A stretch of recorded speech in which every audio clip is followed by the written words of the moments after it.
Saudações, pessoas! Sejam bem-vindos a mais um episódio do Vira Casacas Podcast.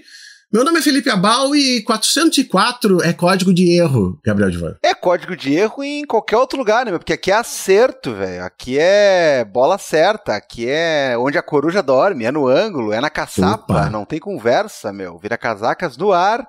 E é isso aí, hein? É uma coisa mais linda. Esse episódio tá lindo, esse episódio tá maravilhoso, vai render muitos cortes, vai render tudo. Pablo Marçal adoraria esse episódio. Cara, a gente até fala um pouquinho sobre isso no episódio. Tem gente que não achou muita graça na nossa brincadeira na semana passada, falando que ninguém mais aguenta a análise Mano Brownzística, né? De a esquerda tem que voltar para as bases. E aí tem gente que acha que, inclusive, a gente estava falando mal do Mano Brown. Cara, coisa incrível. Não, cara. Não, coisa incrível, coisa fabulosa, assim. Acontece, né, Gabriel? As redes estão aí pra isso, né? Eu acho que é pra isso aí. É claro, elas estão aí pra isso, né? Até a pessoa no seu Porsche, né? Um pouco antes de atropelar sozinho alguém, estava falando ao celular e dizendo assim, a esquerda tem que voltar às bases, né? É mais ou menos por aí. Vai ter cortes, né, cara? Vai ter cortes desse tipo de coisa. Vai ter corte de eu falando mal do filme da moto. Vai ter tudo isso aí. Te prepara. Foi ele, viu? Eu só quero esclarecer, ó. Foi Gabriel Divan. Depois vem lá. Vamos mal, fala mal. Não foi eu. Eu não tenho culpa. Eu queria gostar do filme. Eu fui pra gostar, cara. Tá. Mas deixa pra lá, né? Isso aí a gente vai discutir depois.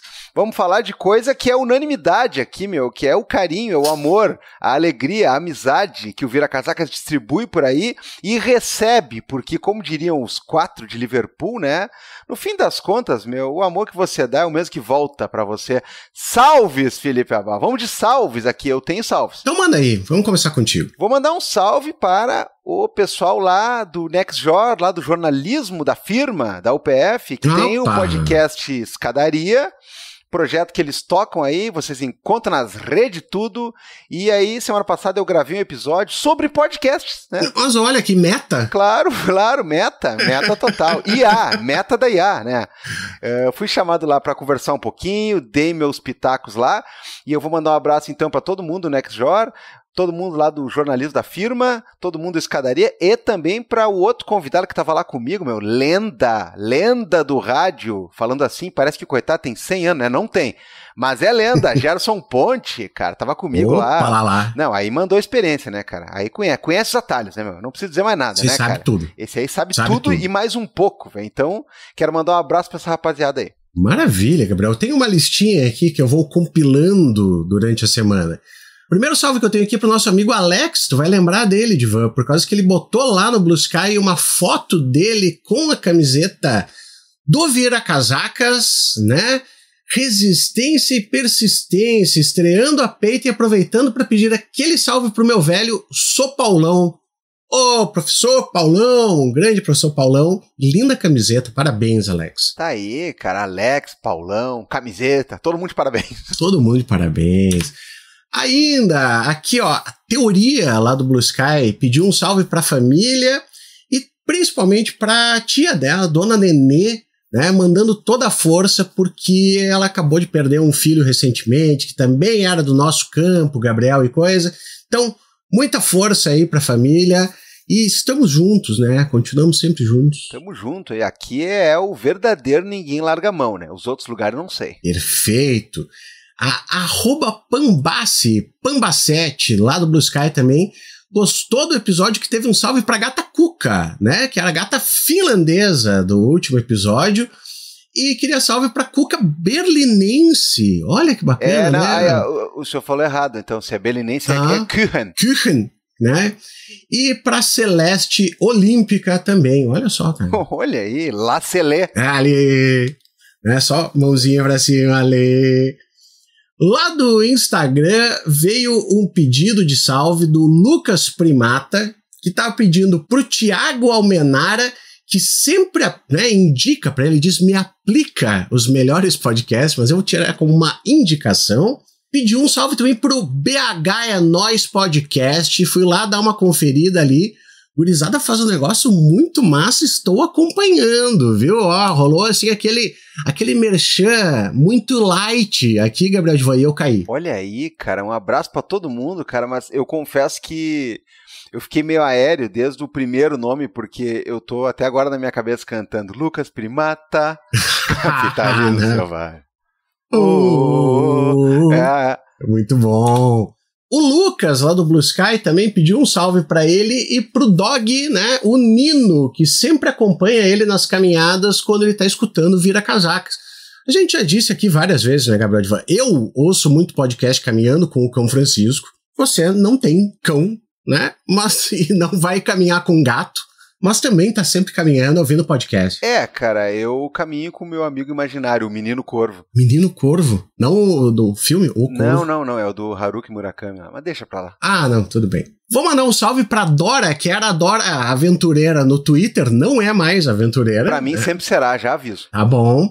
E o seu doguinho, né, que também rolou uma foto maravilhosa do doguinho, da Dora lá, e ainda por cima a Dora começou a nos apoiar, Gabriel de Van. Então, pô, múltiplos salves. Não, olha aí, cara, isso aí é sem palavras, né? É tudo que a gente precisa, isso aí, né?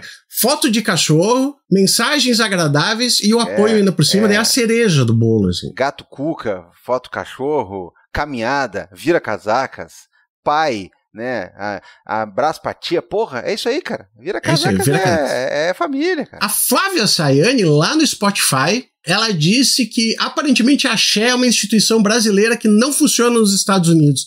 Poxa, né, vamos tentar fazer com que isso aí mude. Axé Kamala, né, vai sair no dia das eleições esse episódio aqui, então Axé. Axé, pelo amor de Deus, né? Todos os orixás, entidades, tudo aí que puder ajudar, né? Se bem que é uma bosta, mas tudo bem. Lugar que tu bota um voto no correio no meio da rua, né, meu? Eles não se ajudam, né, meu? O problema não é nosso, né?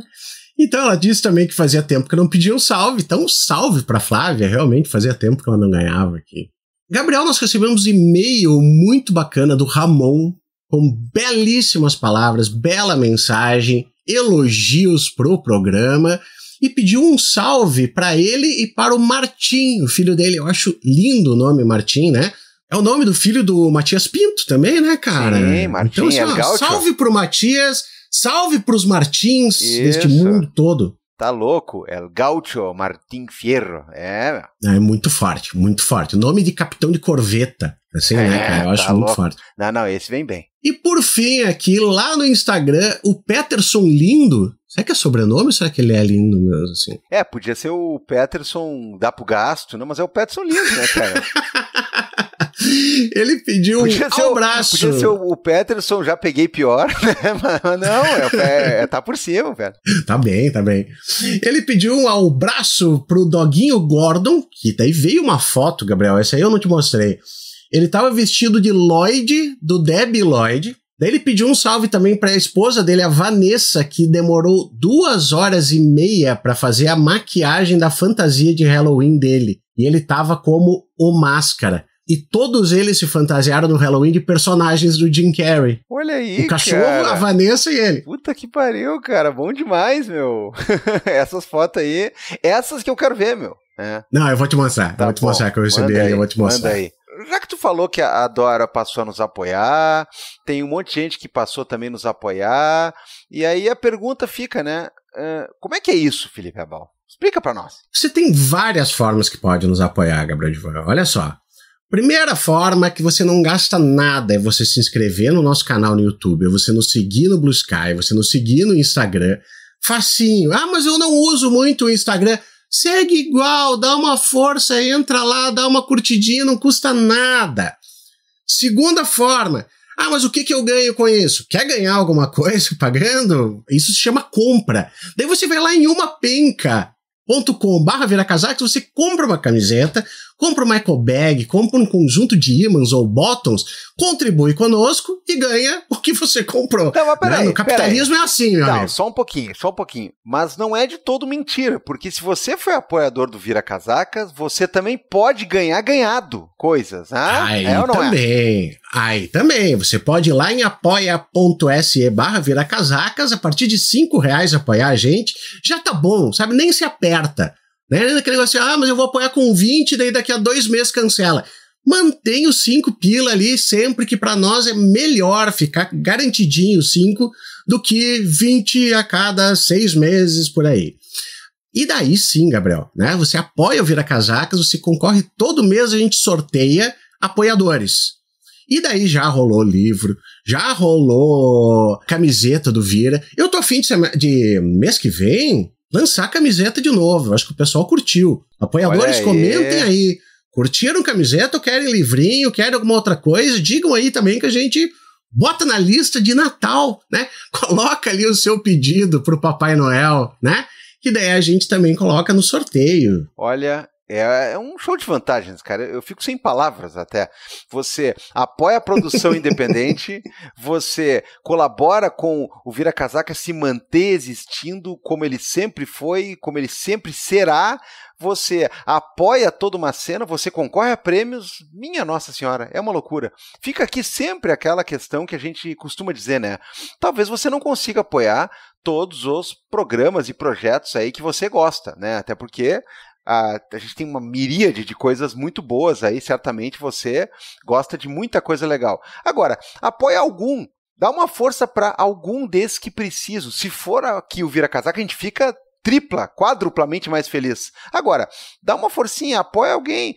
Eu não vou ficar só reclamando, é duas coisas, né? Não vou ficar só reclamando que eles têm mais poder e mais dinheiro que os outros aqui, e também não vamos ficar só espalhando coisa ruim para tentar dizer, olha que absurdo. Não, vamos espalhar, vamos apoiar, vamos fortalecer coisa boa. Perfeito, Divo. E vou colocar mais uma coisa dessa vez aqui para quem estiver nos ouvindo.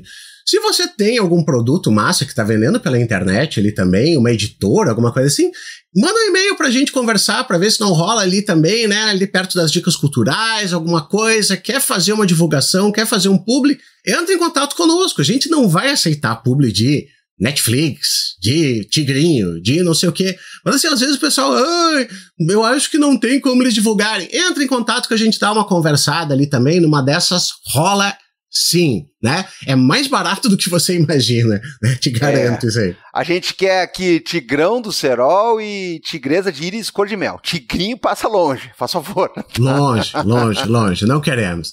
Acho que é isso aí, meu cara. Vamos ouvir o nosso querido amigo. Vamos lá, porque essa é a negociação para trazer o homem ultimamente, né? Tá complicado, tem que fazer valer a pena o tempo aí. Toca a ficha. Bora. Gabriel Divan! Sabe o que a esquerda tinha que... Não, tô brincando, né? O que a esquerda tinha que fazer, Gabriel? Olha, agora eu vou ensinar aqui. Tu pegou o teu caderno aí? Sim, tô aqui com ele. Tá, mas depois que eu falar, né, e que o nosso convidado falar, aí tu repassa para... Deixa eu ver. Você passa para um pobre, tá? Aí tu repassa para as bases e eu vou precisar que tu leve lá na periferia. Tá legal. Mas a periferia não pode ser identitária. Verdade. Ó, o nosso convidado já se manifestou. Então, assim, ó, nós vamos dar toda a receita aqui, é só fazer isso aqui e ganhar todas as eleições, porque é assim que funciona, né? Na internet, pelo menos, estamos aí com um convidado que sempre que vem arrasa, é por isso que ele faz o charme, né? É por isso que ele faz, né, todo esse joguinho para poder marcar e tudo mais, mas quando ele vem com tudo. É ou não é? É verdade. Samir Salim Júnior, por favor, dá um oi pro pessoal e vá que tem alguém que não te conhece. Se apresente, por favor, mas acho que, né, ouvinte do Vira Casacas e blusqueteiro, né, conhece o Samir. Nossa, tenho pavor dos neologismos de Blue Sky. Oi, eu sou Samir. Hoje estou chefe de gabinete da deputada estadual Andréa Werner, aqui em São Paulo, pelo PSB. Mas já faz o quê? Uns bons 15 anos que tô na internet, tô no Twitter falando groselha e conhecendo gente como Divan Abal e outros tipinhos que frequentam esse podcast.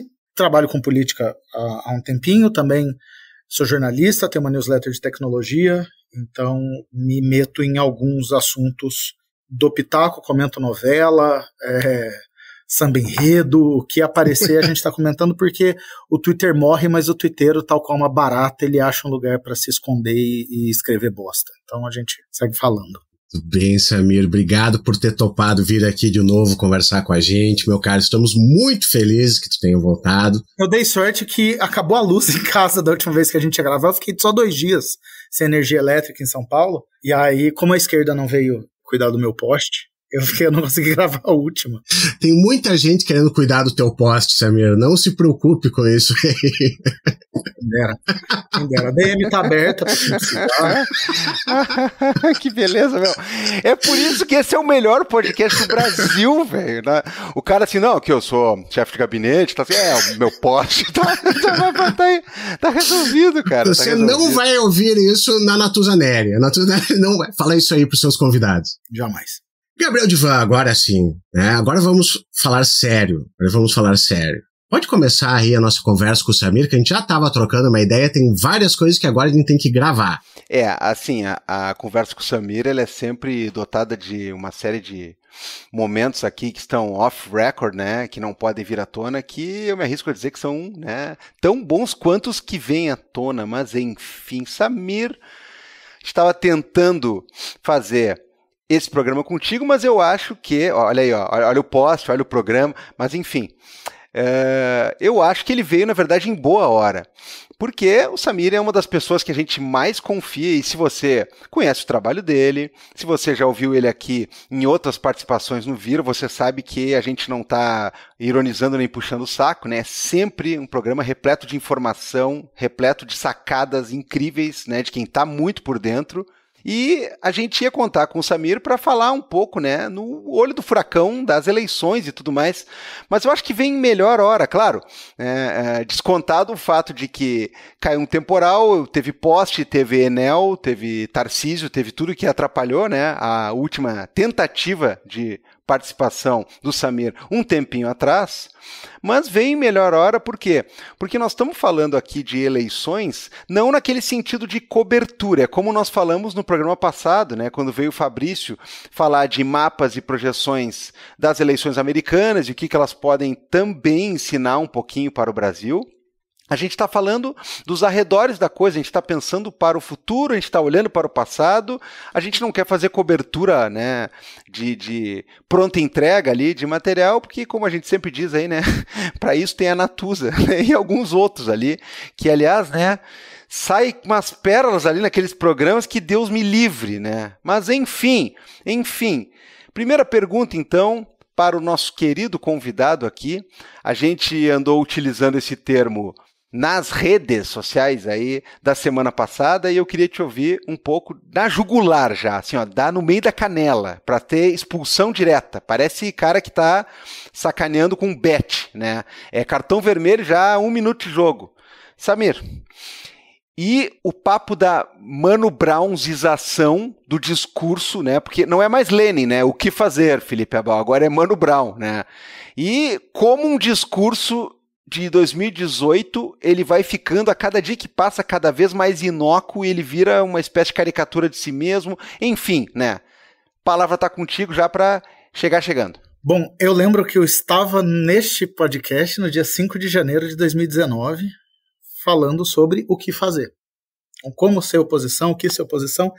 E eu não reescutei o episódio porque eu lembro de muita coisa que eu falei, infelizmente, né, as vozes na minha cabeça não deixam eu parar de pensar groselha, e eu tinha falado muito sobre organização, sobre estar nos partidos, estar filiado. Eu estava no PSOL na época, a André estava no PSOL na época, e eu falava, se filia, vá para a vida real. Muito do que eu vejo hoje e do que eu acho que a gente pode estar discutindo de que é necessário ser feito, é a mesma coisa.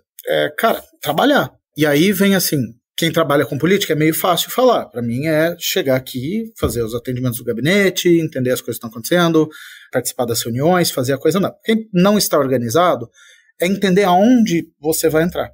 Seja no seu território, seja no seu setorial do partido ou de alguma organização, é ter contato com a vida real. Porque eu acho bonito para um caralho todo o trabalho bonito, didático, que se tem nas redes, de conquista das massas e tal. Mas assim, o voto não é dado no WhatsApp. Você precisa fazer uma pessoa sair de casa, levantar. No caso de São Paulo estava chovendo, mas assim, o tempo pode variar. Se tem sol, é evitar que a pessoa vá para a praia, ou vá para casa de campo, ou vá ficar em casa na piscina, ou vá ficar em casa morgando. Se é frio, é tirar a pessoa debaixo da coberta. Essa pessoa precisa, na vida real, se dispor a levantar, enfrentar uma fila ou não, e votar. E para isso ela tem que ter contato com a realidade da política, com a vida real. Ela precisa ter essa motivação. Acho que isso tem sido feito, isso é feito, as pessoas têm se motivado, mas eu acho que tem muito de entender também limitação.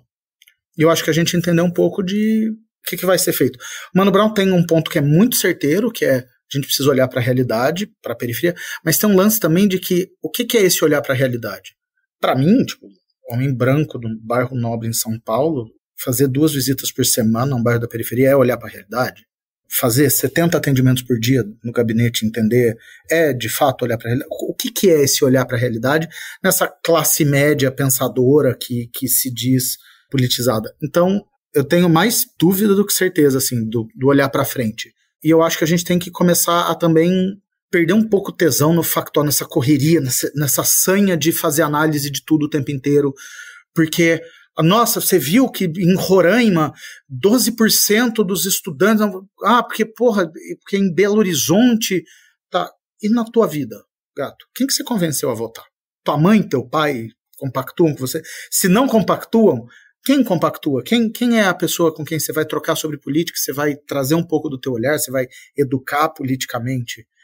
E aí vem uma outra, assim, qual é a educação política? É só votar em quem eu quero? Ou é discutir projetos e alavancar projetos e coisas e aproximar essas pessoas de uma realidade mais à esquerda? Porque para mim é que eu acredito, que eu quero, que eu acho que é certo. Então eu acho que tem um caminho da análise pura e simples, que é, o Boulos fez a mesma votação de 4 anos atrás, que merda, não avançamos. Mas acho que assim, avançamos. Não é o mesmo voto, não é do mesmo jeito, não é na mesma situação. Quais foram essas outras questões? Mas eu acho que a gente também está muito numa vibe de hiperanálise de tudo, e de apontamento de dedo, de culpas e de coisas, quando na verdade assim, o cenário tá foda. Talvez a gente vá perder, na outra, e a gente vai perder, e acontece. Todo mundo usa o Lula, né? Tipo, perdeu 89, 92... Talvez a gente tenha que construir outras coisas e não uma majoritária em São Paulo agora desse jeito. E é assim que tem que ser. Porque eu acho que a receita pós-mortem ela é muito fácil. E ela é muito tentadora. E é muito gostoso. Você falar, não, se fosse a Marta a candidata, se fosse o Suplicy o candidato, se fosse o Lula o candidato prefeito. Porra, já foi, né? Então, o que a gente constrói pra frente? E entender também que essas construções são muito mais complexas do que parece. Não é só, não, se fosse, vou chutar um nome, sei lá, se fosse Geraldo Alckmin, o candidato da esquerda no Brasil, vou falar o nome do meu partido, nosso vice-presidente, cara, a construção seria outra, as coligações seriam outra, mesmo dentro do próprio PSOL, do próprio PT, seria uma outra organização. E essas organizações internas são complexas, renhentas, difíceis de se mover. Boulos enfrentou dentro do PSOL, dentro do PT, barreiras, e seriam outras. Então a gente tem que entender um pouco o que a gente faz no trabalho de formiguinha. É isso, eu falo pouco. Beijo, gente. Obrigado. Não, peraí. Tu colocou pelo menos 2 coisas dentre várias aqui que eu gostaria que tu desenvolvesse ainda um pouco mais, né? Porque é parte, né, nuclear do mote da nossa conversa aqui, né? Para lembrar nossos ouvintes, tem muita gente nova que escuta aí, né? Estamos, sabe-se lá como, desde 2017 no ar, né? Tem muita gente que foi, voltou, que foi, nunca mais voltou, né? Paciência, tem gente que vem. Então, para vocês entenderem, em março de 2021, no nosso episódio número 216, a gente entrevistou Guilherme Boulos, tá? E eu falei para o Boulos, naquela época, uma coisa que, sim, continua achando e continua sendo parte do fenômeno, né, e do próprio cartaz político que ele tem. Ele é um tipo de candidato que pessoas de outros lugares, né, admiram muito a ponto de sempre lamentar não poder votar nele, né? Eu usei essa expressão com ele, né? Aliás, o pessoal fica falando muito em fazendo gozação com Axé Kamala, não sei o quê, mas tem também o cara de São Joãozinho do Oeste Perdido, Minas Gerais, que fica o dia inteiro assim, agora é bolo 50, hein, então, também tem isso, né? Também tem esse tipo de apropriação, né? Midiática, né? Memética da coisa. Mas o fato é, a gente fala há muito tempo que, não, Boulos é o cara que todo mundo queria votar, assim como outros, né, que também mostraram esse frescor, essa esperança e essa qualidade em outros lugares, em outros momentos. Mas, né, o Samir lembrou de um negócio que é fundamental, né? A votação de Boulos, ela não deu um boom do tipo assim, olha, estamos ganhando terreno. De novo, ir para um segundo turno em São Paulo, ir para um segundo turno, né, perdendo, mas com uma perspectiva que ninguém necessariamente desacreditou desde o início, né, ao contrário de outros lugares, é uma coisa muito interessante, mas o que tem para além do interessante, né?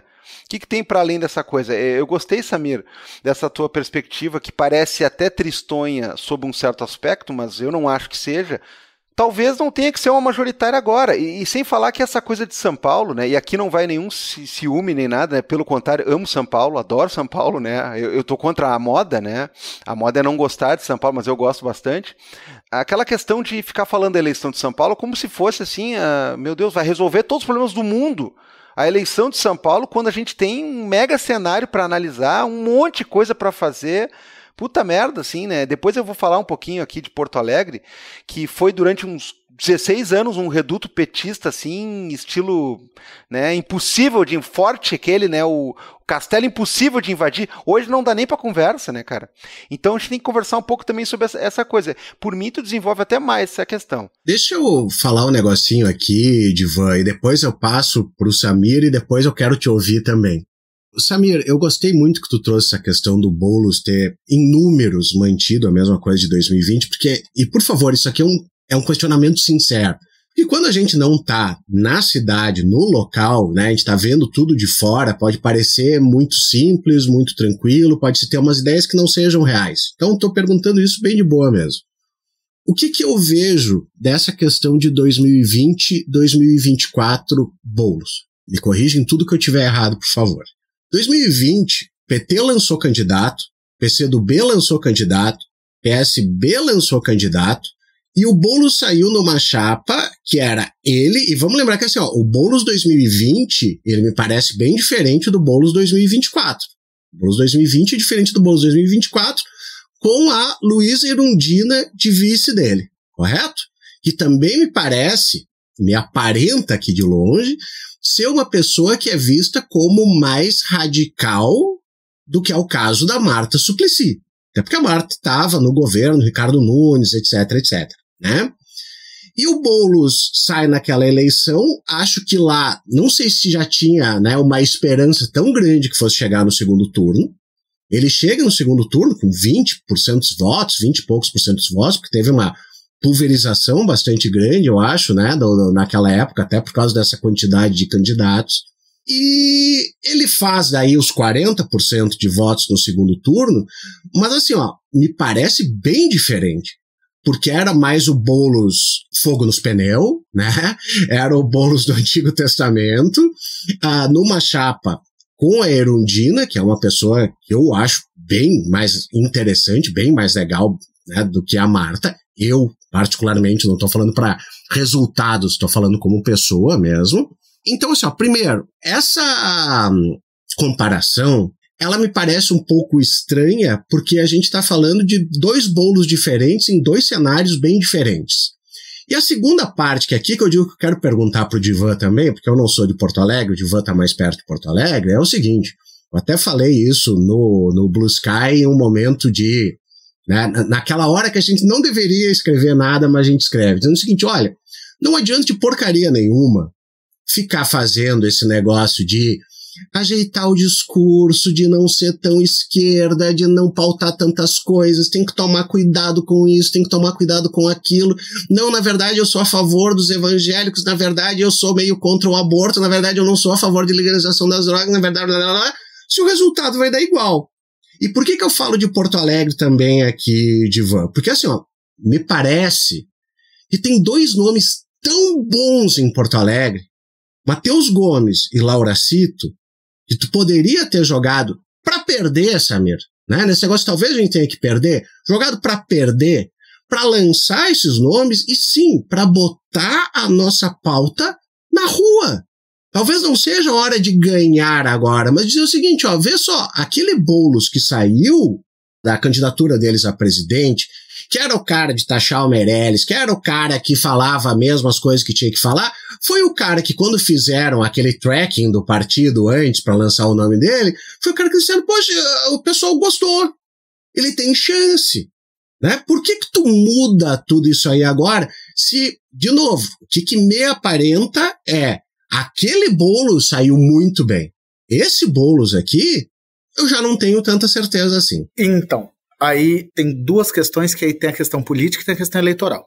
E a gente está acostumado a fazer análise política para além da eleitoral.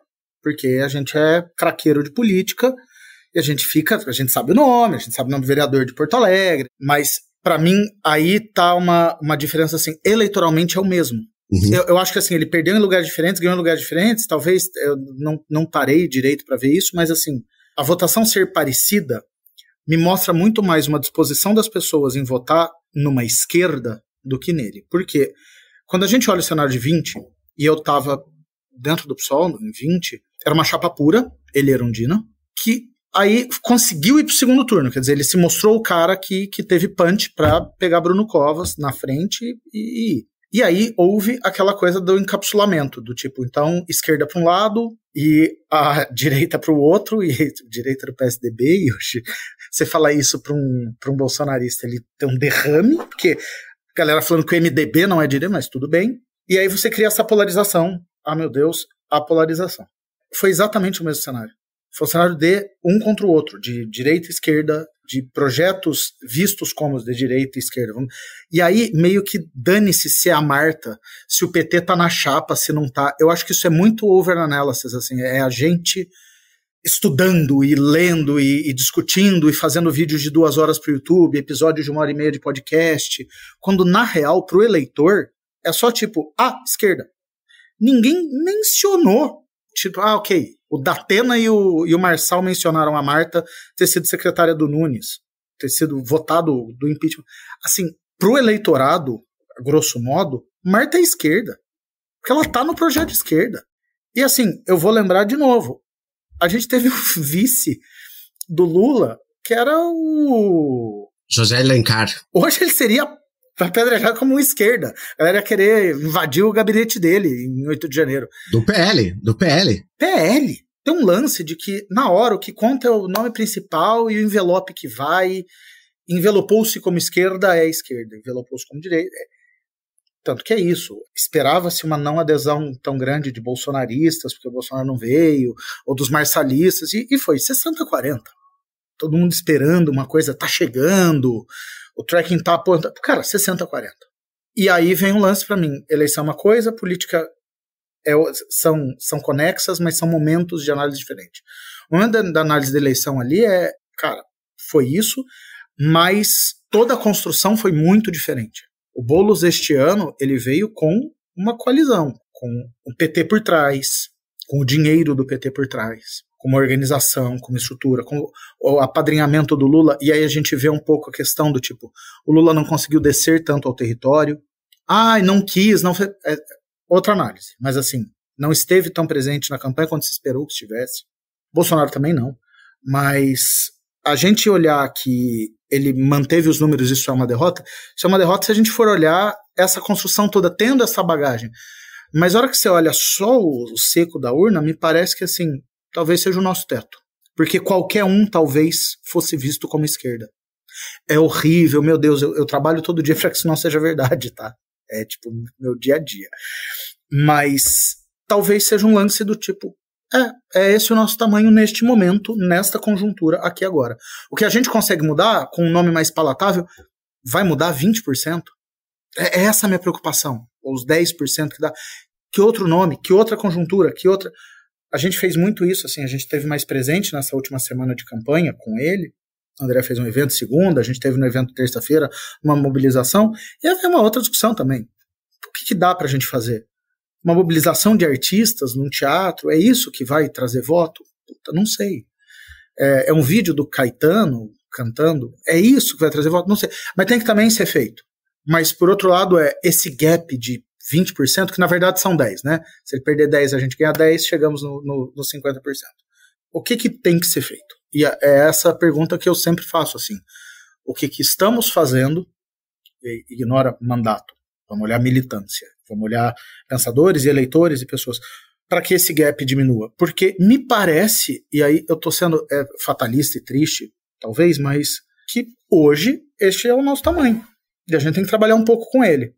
Esses milhões de votos, eles são quantos vereadores? Eles são quantos deputados? Acho que a gente trabalha muito mal as campanhas proporcionais. Muito mal. Então, se tem os casos de aberração, de um candidato fazendo 1 milhão de votos e puxando 4, 5, que não é o ideal, né? O ideal é a gente estar todo mundo trabalhando candidaturas menores e fazendo a coisa acontecer. Então, de novo, eu estou sendo prolixo, mas só voltando. Essa comparação Boulos 20, Boulos 24 está analisando coisas muito diferentes para quem faz essa análise mais minuciosa, interessante, mas às vezes eu acho que a gente tem que dar uma olhada do tipo, não tão analista da Globo News, mas um pouco de analista da Globo News que tá igual. E talvez esse seja o tamanho que a gente vai ter numa campanha nessa proporção, desse tamanho. Não tenha muito, é um trabalho de formiguinha de ganhar esse espaço ano a ano. Vou dar o exemplo do trabalho de formiguinha. As campanhas para prefeito do interior. Quem fez o trabalho foi o PSD, que foi lá, o trabalho de formiguinha, de filiar quem queria que fosse, usando a máquina, usando emenda, mas é o jogo que eles fazem. No jogo que a gente faz, o nosso tamanho é esse. Sem fake news, sem jogar com as emendas, jogando junto, né? Porque, assim, deputados do PT receberam emenda também, mas, assim, os do Centrão fizeram de outro jeito. Como é que foi? Como é que a gente discute isso? Acho que as emendas são um grande tema a ser tratado. As pessoas não sabem que elas existem, não sabem como elas funcionam, como elas são pagas, a quem são pagas. Mas, assim, como é que a gente trabalha as emendas? A gente não trabalha de um jeito eleitoreiro, na maioria das vezes. A gente trabalha nos projetos que precisam rodar, nas coisas que precisam andar, e a galera faz eleição sem menor pudor. Então, talvez, jogando limpo, jogando do jeito limpo, certo, na maioria das vezes, é o tamanho que a gente vai ter. Cara, é aí que tá. Essa coisa do tamanho que a gente tem / vai ter hoje, eu acho que é um ponto muito, muito importante, porque de 2 semanas para cá, tudo que a gente ouve o tempo todo, né, e até alvo da nossa brincadeira inicial aqui, é o que se deveria ter feito para daí consertar.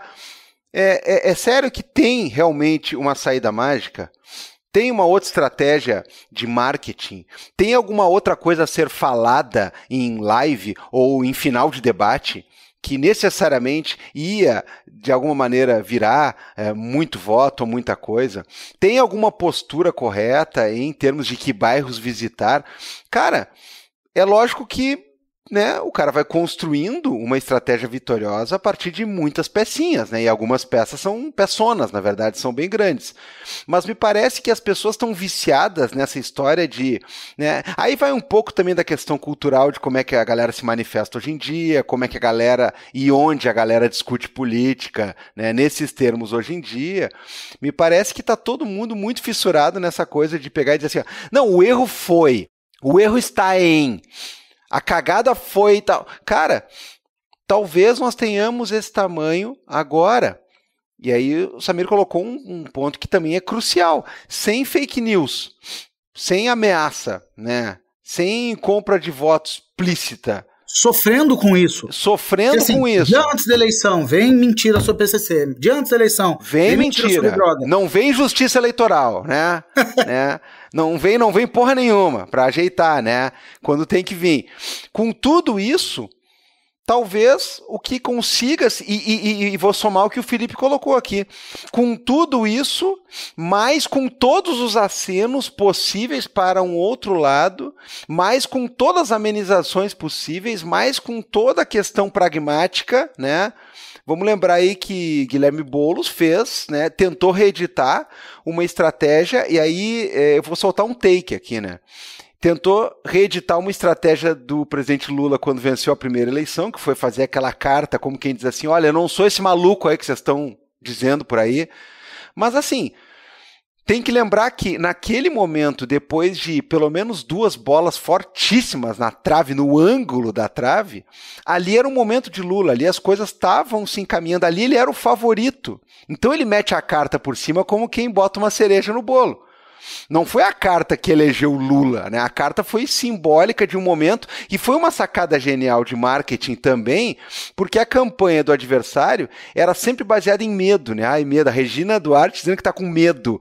Cara, ali o cara simplesmente deu um passo ainda mais firme rumo à vitória que já estava desenhada. Não foi a carta que virou jogo para Lula naquele cenário. Então, uma carta virar jogo para Boulos não é a mesma coisa. É aí que está a questão, sabe? A gente está tentando achar qual é o problema. Olha, tem vários lugares diferentes que aconteceram coisas diferentes. Natal, por exemplo, né, foi uma campanha muito vibrante, que ganhou, né, muitos holofotes de várias partes do Brasil também, todo mundo torcendo, uma candidata jovem, uma coisa com energia, com tudo mais. Teve um resultado que dá para comemorar, mas não vou dizer que, meu Deus do céu, né? Não, perdeu, vamos colocar assim, ó, tem derrotas e derrotas. Agora, perdeu em Porto Alegre, perdeu lá, perdeu em São Paulo, perdeu. E para mim tem um lance da conjuntura que você olha, por exemplo, em que cenário alguém derrotaria João em Recife? Em que cenário? Sim. Cenários dados, a gente trabalha com eles, mesmo sabendo da derrota. É o Kobayashi Maru da política. Você vai entrar para enfrentar sabendo que vai morrer. Era enfrentar o Alckmin. Eu lembro, em 2010, era o o Mercadante contra o Alckmin no governo de São Paulo. É o que se desenha para o que vai ser enfrentar Tarcísio no governo de São Paulo, caso ele saia à reeleição. Não, eu vou dizer mais, eu sempre digo isso, né? E olha, eu sei que com o homem não se brinca, né? Com o Lulão a coisa não é fácil, mas eu tenho para mim que um enfrentamento Lula-Bolsonaro em 2018 ia ficar ruim pro Lula. É uma questão de momento. A conjuntura é muito mais difícil. Não, mas aí que tá. O que eu tô dizendo assim, ó, numa briga deles dois, né, que teve um resultado mais feliz em 2022, já havia todo um desgaste natural e ainda assim, olha o páreo duríssimo que foi. Duríssimo. Então tu imagina quando o cara ainda pintava com toda aquela coisa de tem que botar esse aí que é diferente, que não sei o quê. Cara, assim, ó, essas coisas aí, elas não são assim, né, do tipo... claro, aí o pessoal fica insistindo porque o pessoal quer entrar na trend, o pessoal quer dar o seu pitaco, quer ter os seus minutos de fama, então todo mundo tem a receita, não sei o quê. Cara, parece que assim, ó, as pessoas precisam acordar de uma coisa, e alguns não precisam acordar, alguns sabem o que estão fazendo, mas querem, né, causar o bafão, né, querem tocar o terror. Agora, tem gente que precisa acordar de que aquela velha história que falam, né, ó, tem que fazer, Felipe, pra ganhar vai ser assim, ó, nós vamos até o fundo, não sei o quê, daí tu cruza, o outro entra chutando e o outro faz não sei o quê, já combinou com os adversários, né? Porque tem outros caras em campo também, que também querem ganhar e também estão jogando e também vão fazer gol. Então a gente fica falando assim, o que tem que fazer para ganhar? Olha, não é só nós que estamos em campo, cara, não é só a gente que está querendo ganhar e não é só a gente que tem eleitores e que tem propostas. Mas como assim perdemos a periferia, perdemos o não sei o que, velho? Perdemos em larga escala coisas que poderiam ser ganhas. Agora, tem alguns que nós nunca tivemos, ou tem alguns que tínhamos e não vamos ter mais, e quem sabe por um bom tempo, até que voltamos a ter, não sei, sabe, é uma coisa muito louca. E tem uma questão para mim que a eleição funciona muito, que é a construção dessa militância, desse eleitor e essa educação. As pessoas se apaixonam pelo tema, elas se importam o suficiente para adesivar um carro. Eu saí adesivado nos últimos dias e muita gente apontava, mandava um joinha, boa sorte para nós. Você cria uma identificação, um espírito de corpo ali entre o eleitor. Eu acho que é muito interessante. O momento eleitoral ele é muito bom para isso. Você pega a militância da Tabata, do Marçal, de quem for, do Nunes, do Boulos, as pessoas se reconheciam, estavam em grupos, estavam em eventos, estavam discutindo online, se reconhecendo como cidadão e como eleitor. Acho que esse é um primeiro ponto para se aproximar essas pessoas da política e construir, de fato, o segundo turno. Eu acredito muito que é o momento de trazer gente para afiliar. para construir, porque eu acredito que a construção partidária é essencial para que a gente esteja construindo de fato figuras políticas. É minha birra eterna com os grupos de renovação política, que eu acho que eles não renovam absolutamente nada de fato. A gente tem um discurso muito bom, mas que é um trabalho que os partidos deviam estar fazendo com as fundações. Então, João Mangabeira no PSB, Perseu Abramo no PT, a Ruth Cardoso do PSDB, deveriam estar fazendo, que é ensinando militante a ser candidato, ensinando militante a militar durante a campanha eleitoral, como fazer, como é que você faz uma prestação de conta, como é que você ajuda o seu candidato. Acho que os partidos têm que ter esse ponto, inclusive, principalmente no interior. Porque no interior, a gente fala muito da eleição de São Paulo, a gente não falou ainda da eleição mais feliz do Brasil, que foi a eleição do Rio de Janeiro. Uma farra, uma mentira, mas assim, Eduardo estava dançando durante a eleição, tal qual o João Campos. Acho que são as duas eleições que eu coloco, que é a política positiva, né? O cara tinha tempo de tirar sarro durante pergunta, de jornalista, não tava... O João com uma coisa mais propositiva, de o que fez e demonstrando, e o Eduardo Paes falando de Ozempic, falando de show do U2. Porque, porra, é a política da alegria, sabe? Lá ele tava... Eu acho isso uma merda, porque tem muito problema a ser discutido no Rio de Janeiro, de maneira muito séria, mas como ele tinha a esquerda pouquíssimo e a direita alguém a ser combatido, que ele sabia que a coisa ia ser num outro patamar, não ia... Cara, vamos dançar.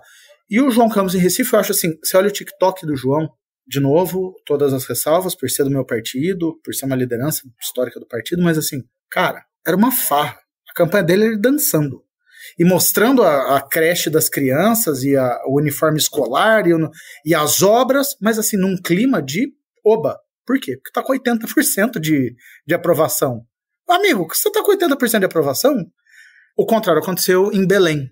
Porque eu brinco, a gente discute muito São Paulo como se fosse a principal eleição, mas assim, em Belém, o prefeito vinha de uma desaprovação brutal, sendo um prefeito do PSOL, sobre ataques, sobre problemas, mas assim, com uma gestão que não foi a melhor vista do mundo pela população. E aí o que você faz? Que campanha que você faz? Quem que você consegue reeleger? Que bancada você faz na Câmara? Discuto assim, a gente precisa falar muito das eleições de vereador. Muito das eleições de vereador. Mas é outra discussão. Mas, de novo eu falo, a conjuntura determina algumas coisas. E a gente vai chegando em 26, e agora a gente já acabou, a gente já vira a página, já começa a articulação de 26, de um jeito que é, qual vai ser o cenário? Principalmente o cenário econômico. Porque o marçalismo, essa invenção de falar qualquer bosta, isso aí, não é só uma invenção da estética TikToker, influencer e cortes. Ela é uma narrativa criada pela questão do empreendedorismo como a salvação, que a gente nega muito, que a gente fala muito do direito trabalhista, a gente precisa começar a olhar para o empreendedor, e o Boulos pegou no segundo turno e começou a olhar para isso de maneira mais séria, mas assim, como é que a gente está olhando para a precarização da mão de obra, para a economia? De novo, se a economia estiver bem, o Lula nada numa piscina. Se a economia estiver mal, é um rio caudaloso. E aí eu falo, só o nome vai definir isso? O nome do vice, o nome dele, qual vai ser a chapa? Não. Ah, mas se o Lula mudasse por PMDB, amigo, o cenário dado tem que ser bom. Mas eu acho assim, de novo, voltar pra gente. Qual é a nossa parte? Nossa parte é fazer o dia a dia, o arroz com feijão, que a gente pode estar fazendo. Seja fazendo podcast, seja discutindo, mas eu acho que principalmente no dia a dia a história do voltar para a base. Qual é a tua base, amigão? Tua base é teus alunos? Tô falando de dar aula, doutrina, essa coisa esquerdista de doutrinar aluno. Tô falando assim, com quem você convive, com quem você constrói política. Cara, é um grupo de mães com quem você troca.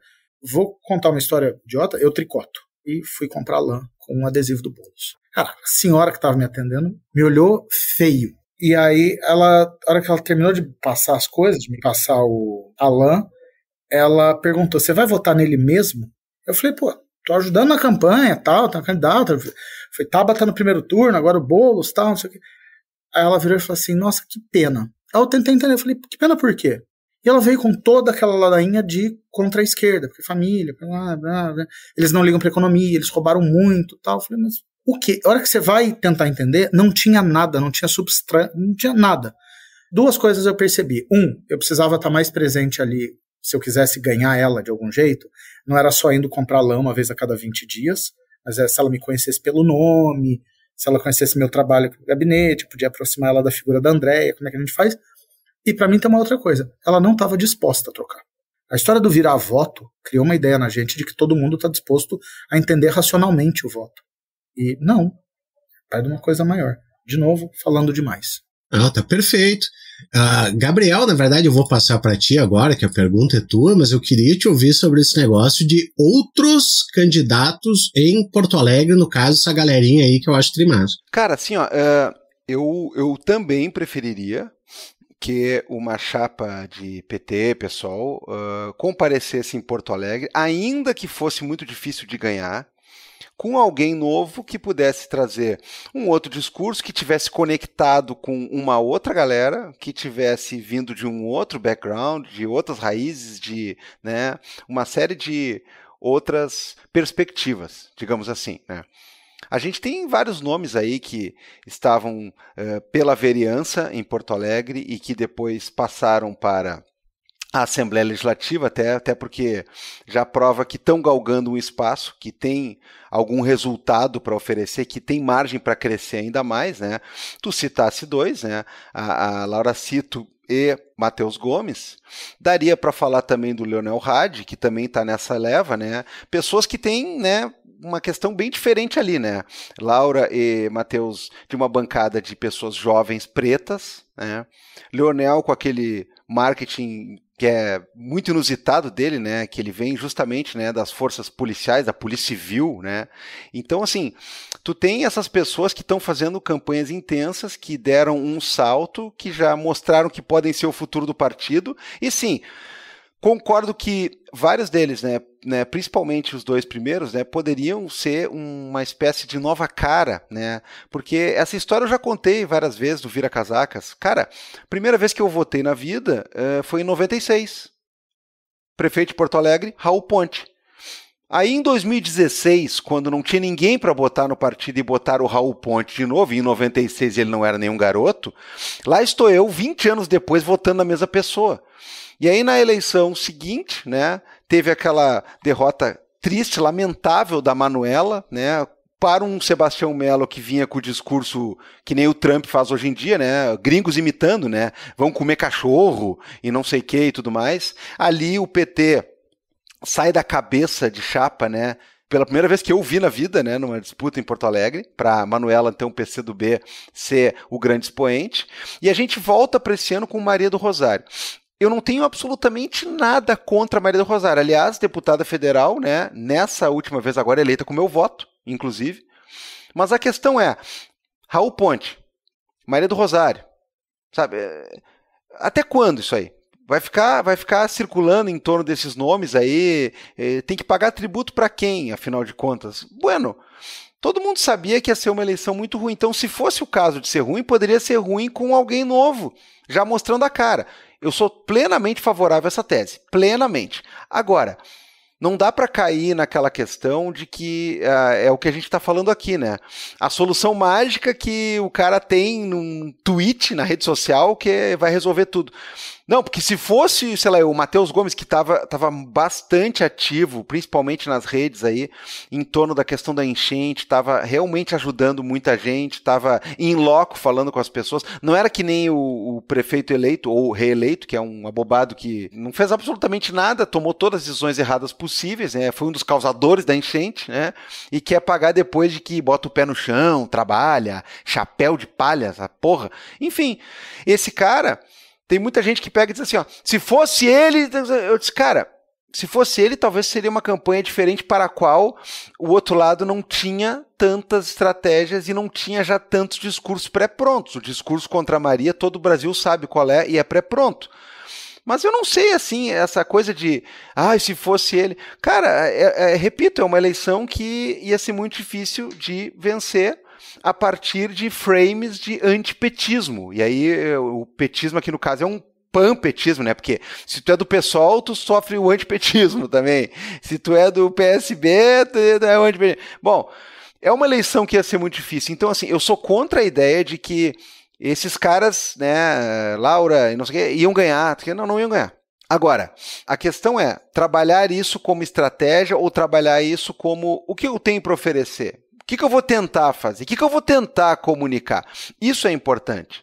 Porque se disser que se fosse outro que não fosse a Maria tão rejeitada ia ganhar, eu acho que entra na mesma leva o ouvir a base genérico, o escutar a periferia, né, metafórico. Eu acho que entra nesse pacote aí de soluções mágicas que não levam em conta a coisa mais crucial que o Samir falou até agora. Qual é o nosso tamanho real hoje?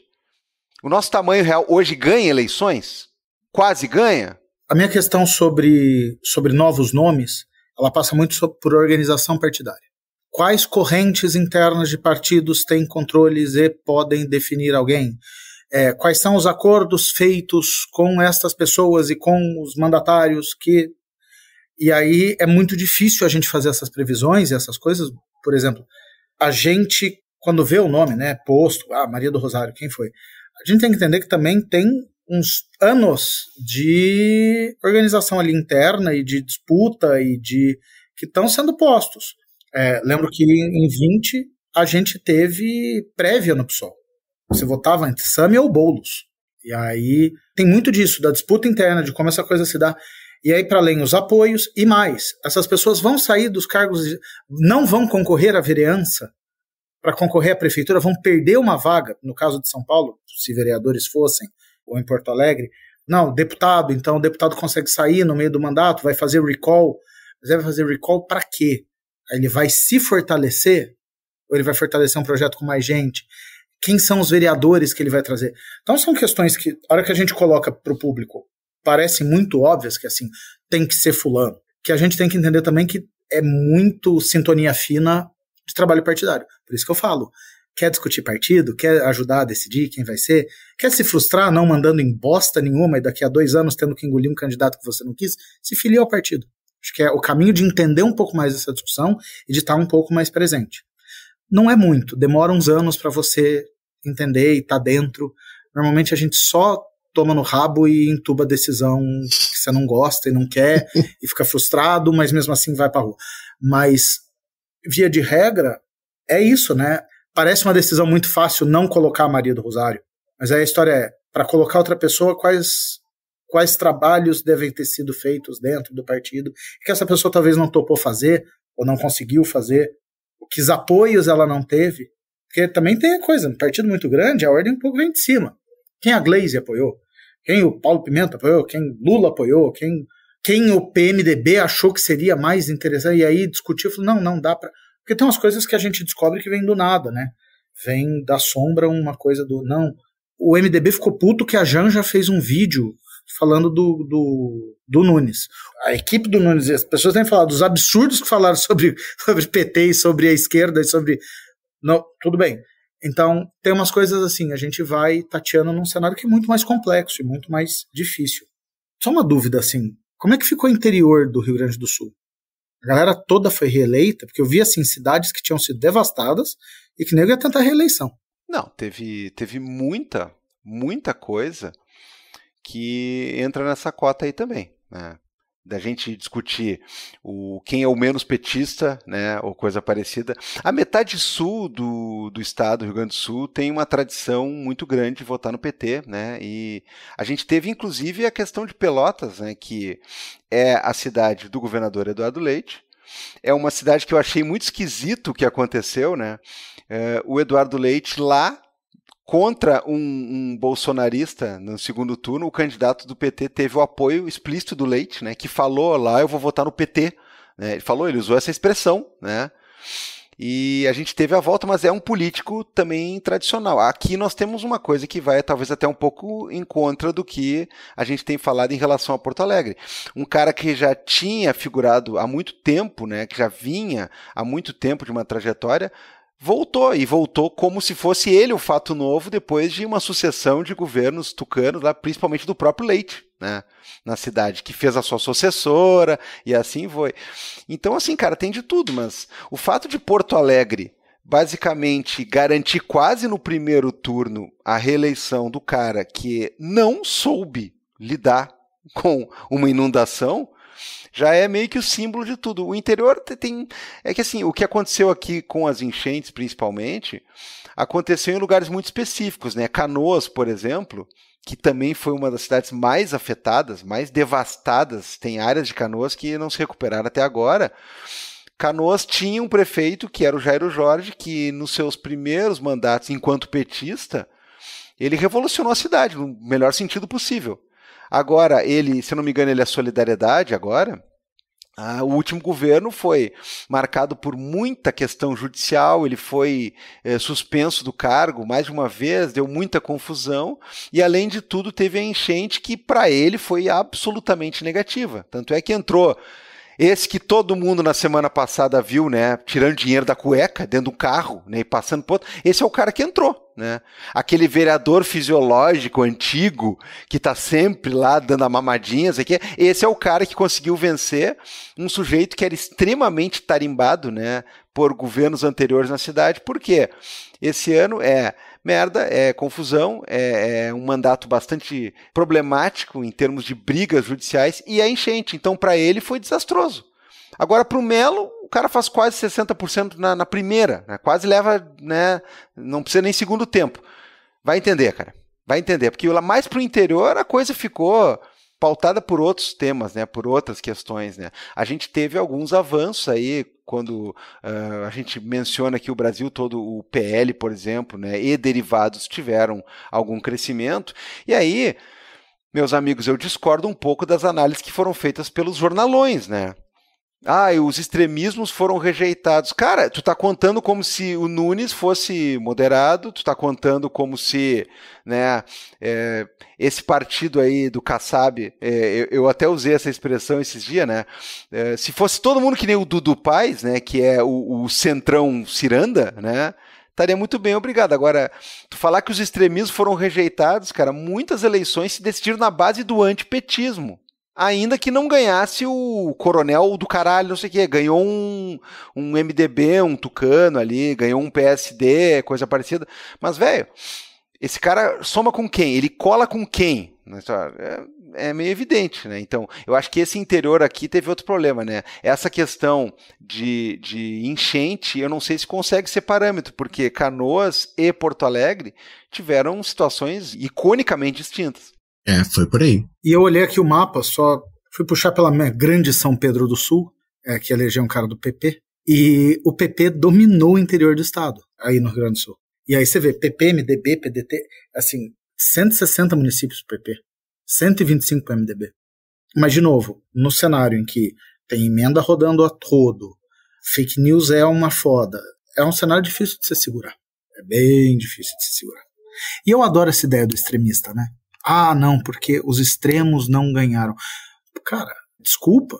O conceito de extremo... A gente deu uma esticadinha no conceito de extremo nos últimos anos, que é assim, se você não quer bater em viado na rua, assim, se você não fala querer é demais. Mas assim, se você não expressa ativamente a vontade de extinguir minorias, você não é extremista.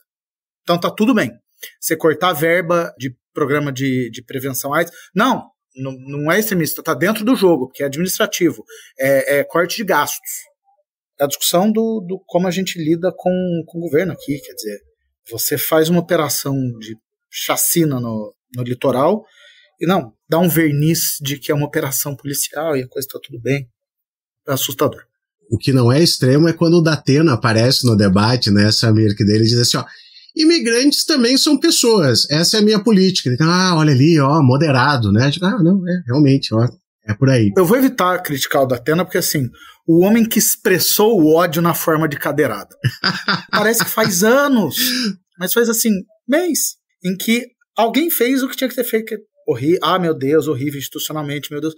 Mas eu acho assim, o simbolismo do foda-se, eu vou acabar com a regra, a civilização chegou no nível mais baixo, e eu vou descer uma cadeira em quem me chamou de estuprador.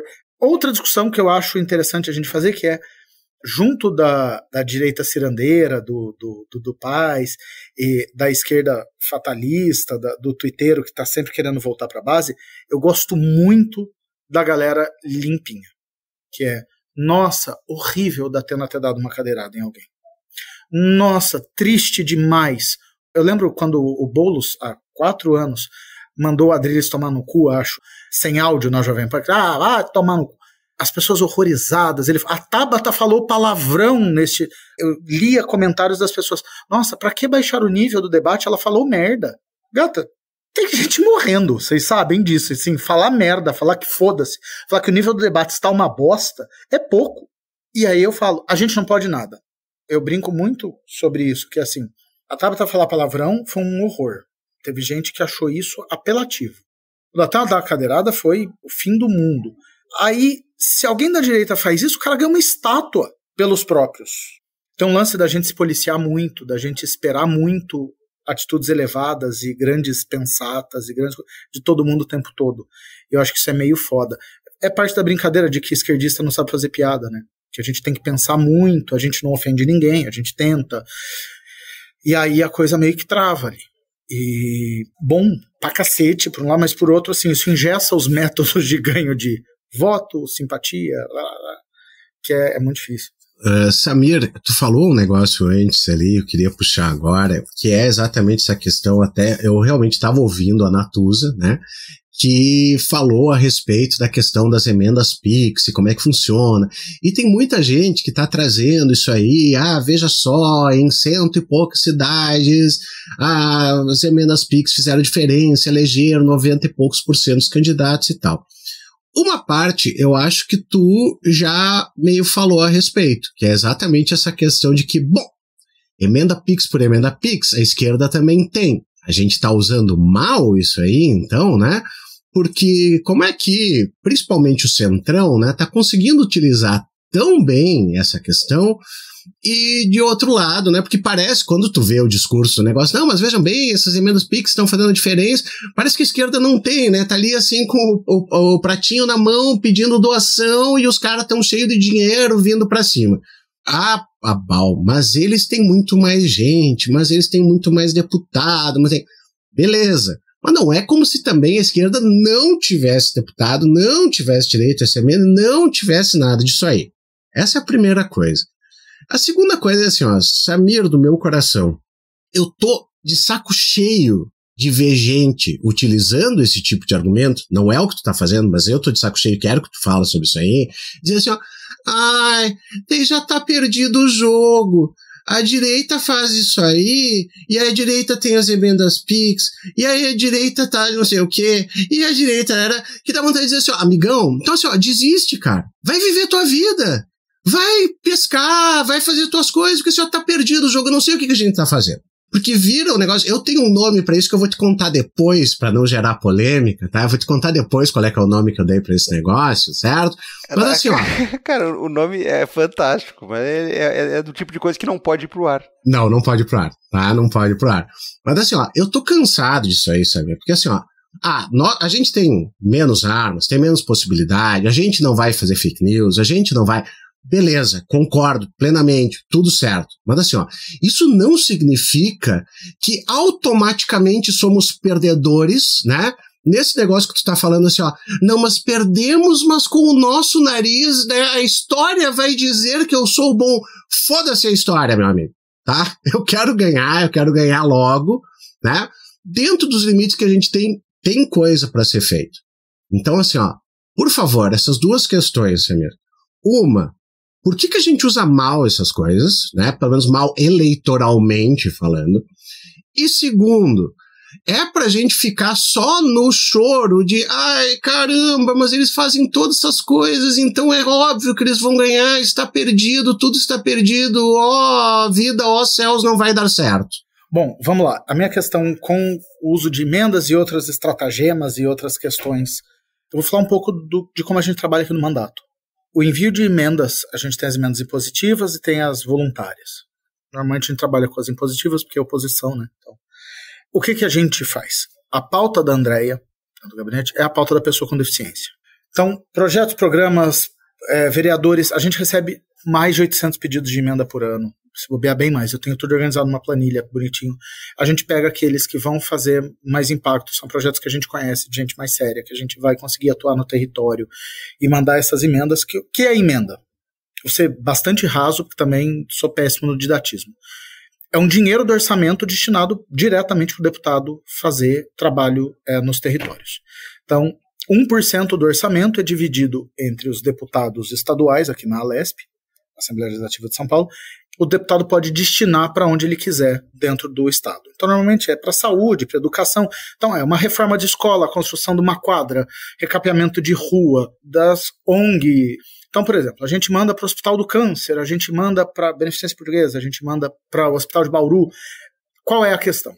Muitos deputados têm territórios. Então, ele é o deputado de Campinas, ele é o deputado de Sorocaba, ele é o deputado de tal cidade. Ele pega estas emendas, que dá uns 10, 12 milhões de reais por ano, são 94 deputados aqui, e ele pega e senta em cima daquela cidade. Então ele chega para o prefeito, que é parça dele, ou para um vereador, que é parça dele, e faz as obras com o cara. Então é inauguração junto, evento junto, e aí essa obra parece que quem fez? Porra, não fui eu sozinho, deputado Samir, que fiz. Foi o Divan, que é nosso vereador aqui, que foi lá pedir para mim e veio trazer essas benfeitorias todas para você. Essa escola, gente, é o Divan que trouxe, com dinheiro do orçamento, que estava contingenciado, que veio pelo deputado. O que acontece? Tem as emendas voluntárias, que aí conforme vai se votando junto com o governo, você vai recebendo um pouquinho a mais, o governo vai liberando, que é dinheiro das pastas, então um pouco do orçamento da saúde, ele vira e fala assim, olha, tá aqui, você tem 2 creches no estado, para onde você quer mandar? Quando a pessoa tem território, ele é da região, ele senta em cima do território. E aí, ele vai tacando dinheiro. Então, a história da emenda PIX a gente vê essa maravilha de municípios que receberam carradas de dinheiro em obra, e a emenda PIX ela vai em dinheiro para custeio, ela é um dinheiro mais imediato. Então, tem menos burocracia, e vamos entrar numa outra discussão, mas assim, olhando de maneira curta, assim, é dinheiro em obra, é dinheiro em custeio, é dinheiro na cidade, é investimento. Então, você consegue fazer um candidato ali. Você não está trabalhando só ele durante a campanha. Você está mostrando ele como um provedor para a cidade. Como um cara que faz acontecer, que traz investimento do Estado. Ou, se não for investimento, é um cara que simplesmente consertou a rua da tua casa, a praça. E aí é foda. Como é que você lida com isso? Aí, aqui no gabinete, André foi votado em 580 municípios dos 650 do Estado. Eu não tenho território. André não tem território. Então a gente tem que mandar para onde vai ser efetivo. Então, porra, é para um hospital que faz prótese para criança, hospital do câncer infantil. Quais são os lugares em que esse dinheiro vai ser? Porque é muito injusto isso também. Você sentar e mandar só para um lugar para você fazer candidato lá. Qual é a questão que eu vejo muitos mandatos de esquerda fazendo? A gente, digo enquanto campo, faz isso de espalhar essa verba, faz muito a história da licitação, do edital. Então, mande as ideias, vamos votar, participação popular para que isso aconteça. Isso perde o peso político da coisa, que é eu vou macetar dinheiro até meu candidato entrar. Então, assim, a gente usa mal? Eleitoralmente, a gente usa mal pra caralho. Mas aí eu falo, a gente usa bem, porque a gente faz chegar aonde tem que chegar. Tem uma discussão de que, moralmente, a emenda em si ela é uma cagada, porque ela é feita para isso. O ideal seria eu não ter essa emenda. Ela ficar no dinheiro do governo e a gente fazer emendas, aí o nome é igual, mas a gente colocar coisas no orçamento do governo para que esse dinheiro vá para onde precisa. Isso é um tapa-buraco de eu não faço o que precisa, mas toma aqui um dinheiro e aí você faz o que precisa. Então, é muito difícil. No momento em que a gente é oposição, a gente não consegue mudar muito o orçamento do Estado. Inclusive, as emendas têm que ser enviadas até essa semana. A gente não consegue usar bem. Para fazer o uso político da coisa, entra uma questão de autocrítica que é muito foda.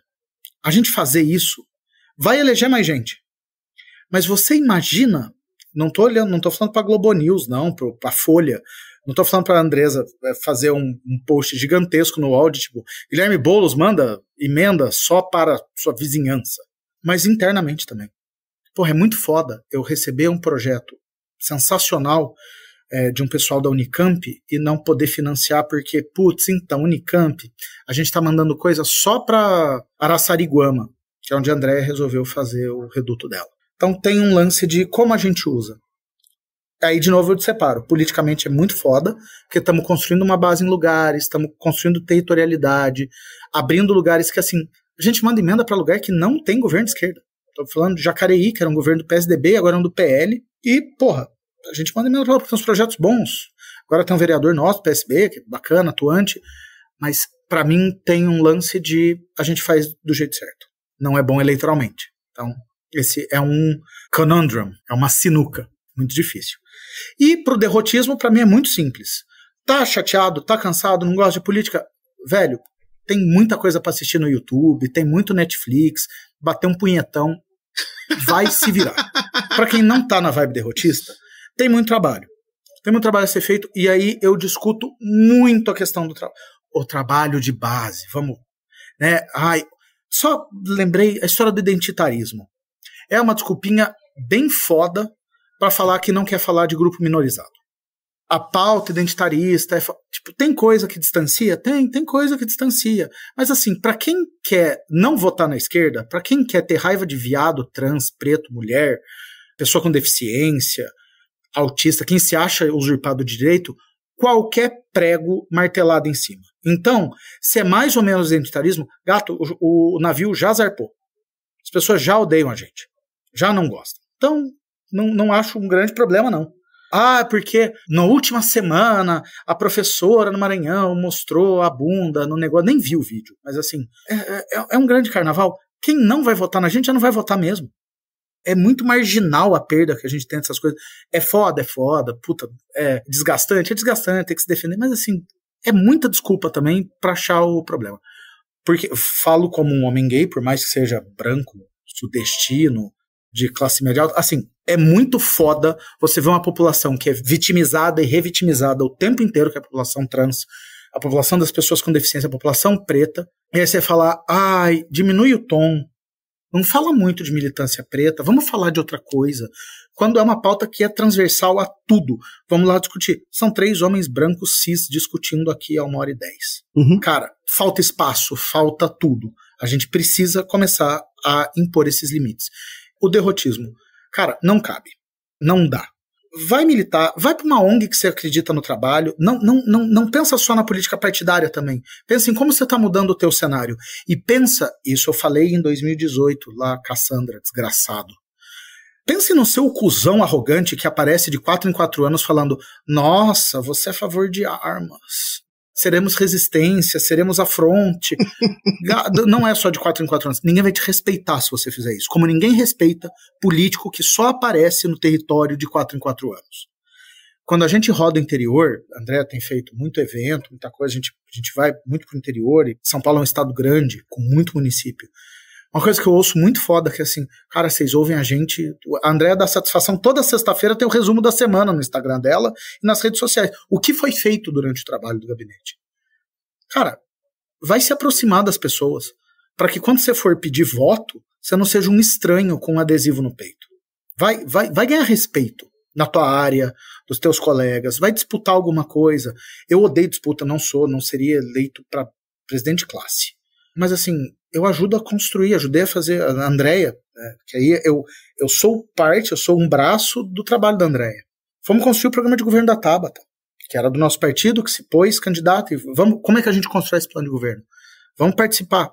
Não deu para ir para o segundo turno, quem foi? Foi o Boulos. Boulos ou Nunes? Nossa, que dúvida, né, cruel, quem vamos votar? Terrível. Sentamos com a equipe do Boulos. Quais são os projetos que a gente gostaria de levar para o plano de governo? Como é que a gente aproxima? Vamos fazer um evento junto? É muito mais fácil quando você tem um mandato? Em parte é, mas assim, cara, no teu dia a dia, na tua vida, como é que você está trazendo a política? Dá para ser derrotista, a gente vai perder. E assim, a gente vai perder muito ainda, porque é cíclico. A gente perdeu muito tempo. Cara, a gente ficou, 25 anos sem poder votar direito. A gente jamais estaria tendo essa conversa há 40 anos. Há 30 se bobear. Porque eu não teria os meios para isso. A gente... tá uma bosta. Isso está uma bosta. O Jones falou isso outro dia. Mas, cara, tá muito melhor. Estaria preso há 40, 50 anos atrás. Então, assim, dá pra gente trabalhar muito, dá pra gente fazer muito, mas eu acho que tem que ter vontade. E, de novo, vá pra um partido pra aprender a se frustrar. É muito gostoso a vida partidária. Porque você aprende que você não é um gênio, todo mundo é mais esperto que você, todo mundo tem mais vivência que você. Você aprende a ouvir, você aprende a ser reconhecido. Tipo, não, você tá certo, mas vamos do outro jeito. Porque a vida política é assim, é aprender a tomar rasteira, é aprender a perder. Mas, assim, gosto muito de perder com a cabeça erguida, que foi, acho que o Boulos fez. Ele perdeu com a cabeça erguida. Mas parte da militância gostou de baixar a cabeça. Parte da galera gostou de essa coisa do lutamos como nunca, perdemos como sempre, mas vamos, nossa, que bela derrota. Não, perdemos não, é um passo para a gente conseguir ganhar outras coisas. Então, provavelmente Guilherme vem candidato a federal de novo, vai ajudar a fazer bancada, vai ajudar a postular políticas, Tabata vem candidata de novo, vai trazer políticas, assim, cara, a gente vai começar a discutir quem esses candidatos que perderam vão ser daqui a 2 anos, ou estão sendo agora. Dou exemplo, encontrei a Manuela Dávila no ato do Boulos, na terça-feira. E assim, mesmo não estando na vida partidária e não candidata, a Manuela é uma puta articuladora. Conheceu gente pra caralho na caminhada. Quem vocês conhecem? Quem vocês podem plugar pra um projeto que funciona, que anda, pra uma ONG? Quem vocês estão ajudando? Pra mim é essa a grande questão. Que projeto a gente tá construindo pra gente, pra ter orgulho de deitar a cabeça no travesseiro e falar que tá militando, que tá fazendo política, que tá... Porque assim, só falar groselha no Blue Sky, eu tô postando vídeo de bosta. Tamo lá. Mas assim, tem que ir pra além disso. Perfeito. E aí, Gabriel Divan, o que tem a dizer depois de uma fala dessas? Olha, essa aí é pra emoldurar, né? É pra emoldurar e dá quase não vontade de falar mais nada depois, mas tem uma coisinha que eu preciso falar, né? Ou preciso perguntar pro Samir. Muita gente, né, E aí quando o cara fala grande mídia, né, esse tipo de coisa, né, a gente já sabe, na verdade, assim, nós estamos falando de umas 2 emissoras e uns 3 jornais, né, que estão ali numa espécie de círculo, mas muita gente falando assim, né, e principalmente tentaram emplacar no Globo, se eu não me engano, essa leitura. Olha como Tabata foi uma vencedora, porque, veja bem, Tabata não entrou no jogo dos extremismos, né, não fez uma disputa baixa, se mostrou indignada com algumas coisas, queria fazer só a sua campanha, né, na limpeza, na honestidade, né. Só que assim, Tabata tirou 4º lugar, tá? Então, assim, primeiro, eu não estou dizendo que não há pontos a serem elogiados aqui, mas assim, dizer que quem saiu fortalecido foi a pessoa que tirou 4º lugar, não sei. Ao mesmo tempo, os extremismos foram rejeitados.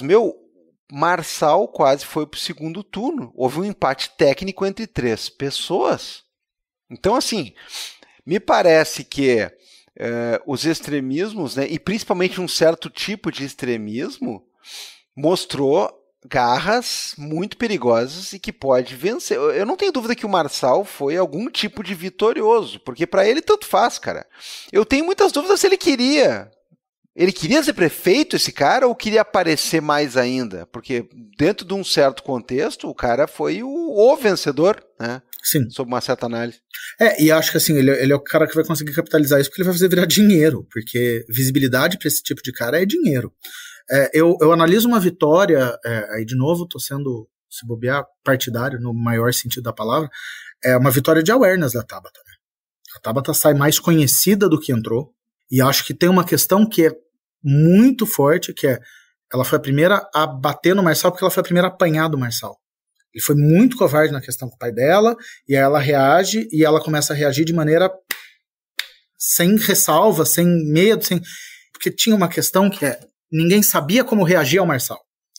Porque eu acho que havia um medo assim, se eu reagir cresce, se eu validar eu chancelo, só que o cara estava sendo convidado para os eventos, e sendo convidado para debate, e acho que assim, esse crescimento dela, eu acho que é um crescimento assim, de se colocar como uma política não de nicho, né? Não uma política só sobre educação, sobre algo. Acho que aí tem uma vitória, e acho que tem uma vitória interna também muito grande, de crescimento pessoal dela, de desenvolvimento de time, de desenvolvimento interno de partido, de correlação de forças, que acho muito importante, muito interessante. Agora, para mim, a maior derrota dessa eleição foi este cenário em que a gente tinha 30%, sei lá, 20% da população querendo Nunes e 20% querendo Marçal. Que a gente do campo da esquerda olha como mais ou menos não são a mesma coisa, um é bem pior que o outro no sentido de apolítica e de baixeza, mas assim, tudo ali no mesmo campo, se precisar sentar e negociar, que o Marçal é meio, não dá para prever, mas essa para mim é uma grande derrota, a gente olhar e falar, caralho, as pessoas estão olhando isso e estão escolhendo. Me faz voltar para a primeira conversa, que talvez seja esse o cenário. E é nele que a gente vai ter que navegar. Como é que a gente dialoga com essas pessoas? E vem muito essa conversa, né? Como dialogar com o eleitor do Marçal? Cara, assim, entendendo.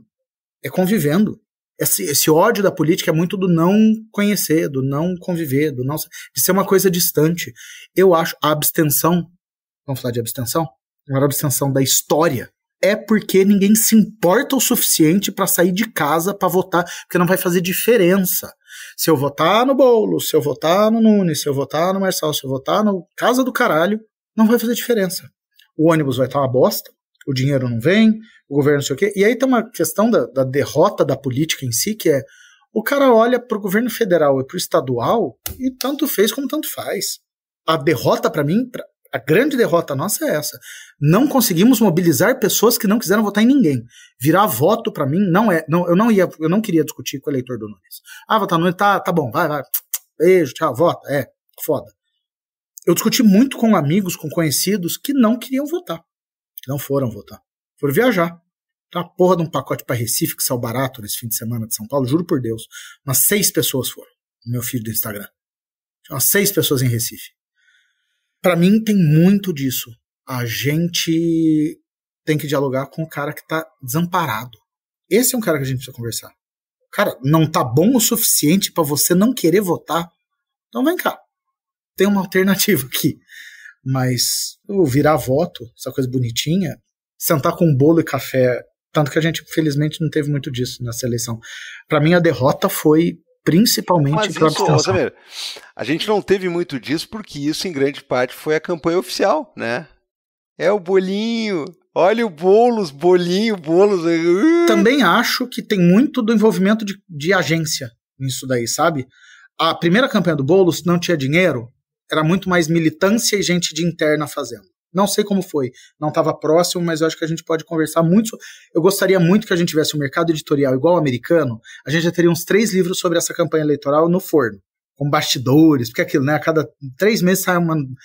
Igual o livro do Elon Musk que eu tô lendo. A bosta sobre o Twitter. O livro é ótimo. Pô, tu não ouviu o RT comentado, cara? Eu olha só. Pra ler depois. Bom. Eu ia participar de um episódio sobre o tema, e aí eu falei, não, vou ler o livro. Mas eu tô sem... Tá uma bosta a minha vida, gente. Aí a gente olha para essa eleição e eu acho que a gente teria grandes análises, eu acho que a gente ainda vai ter. Né? Eu gostaria de ler reportagens de Fôlego, análises imparciais sobre como foi a participação das agências nessa campanha. O Boulos com 80 milhões de reais, 70 milhões de reais, não sei quanto foi, gasta, entraram as agências. E aí você terceiriza muito do core da eleição para a equipe de produção de conteúdo, que vem com ideias geniais e grandes ideias. E aí, porra, uma eleição de 45 dias, você não tem tempo de corrigir rota muito rápido. Então, acho que a campanha se arrastou por um tempo muito, e aí depois ela toma o corpo. O segundo turno, eu acho que ele foi muito mais foda. Acho que foi um segundo turno que, assim, foi pra rua, foi na casa das pessoas, que eu acho, assim, é um factoide, mas foi legal pra caralho. Ele foi pra Praça da Sé. Mas foi legal. Não, foi legal, mas eu vou dizer de novo, cara. Fortaleza, uma eleição de capital, onde todo mundo estava por dentro. Sim. Porque a campanha estava pegando fogo, estava vibrante, né? Já usei o exemplo de Natal aqui, né? Que acabou derrotado, sim, mas foi uma campanha que, olha, interessou ao resto do Brasil. Já mencionada a campanha quase correndo sozinho na pista do Eduardo Paes, ou a do João Campos. Olha, por mais que tivesse fácil para eles, também foram campanhas que interessaram, né? Porque tu via o que estava acontecendo. É isso que eu achei, por exemplo, aqui em relação a Porto Alegre, onde ficou se insistindo numa mesma questão que não estava incendiando. Sabe quando o cara tenta fazer o fogo no carvão e não pega? O cara tentando fazer o fogo no acampamento não pega. E continuou se insistindo. O Boulos, por exemplo, nessa correção de rota, né, ou tentativa de... Puta, isso foi interessantíssimo. Em algum momento deu para olhar e pensar assim, será que não engrossa o caldo? Não, no fim não foi assim, mas deu alguma coisa diferente, mostrou que há algo aí, né? Até nisso a campanha aqui do PT em Porto Alegre foi uma campanha que não conseguiu empolgar. Manteve morna, né? Mas o Melo, olha, eu assisti aqui boa parte dos programas eleitorais, eu fiz questão de assistir para ver o que estava se discutindo. A campanha do Melo foi old school, naquela coisa de jingles muito bons, uns 4 ou 5 jingles diferentes entre si, falando as mesmas mentiras, mas diferentes entre si, de vários ritmos, né?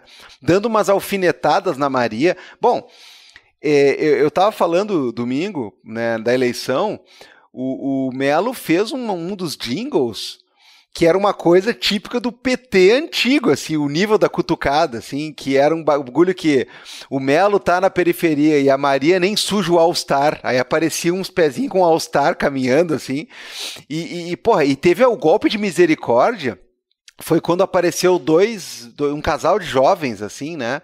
Claro, tudo propositalmente, né?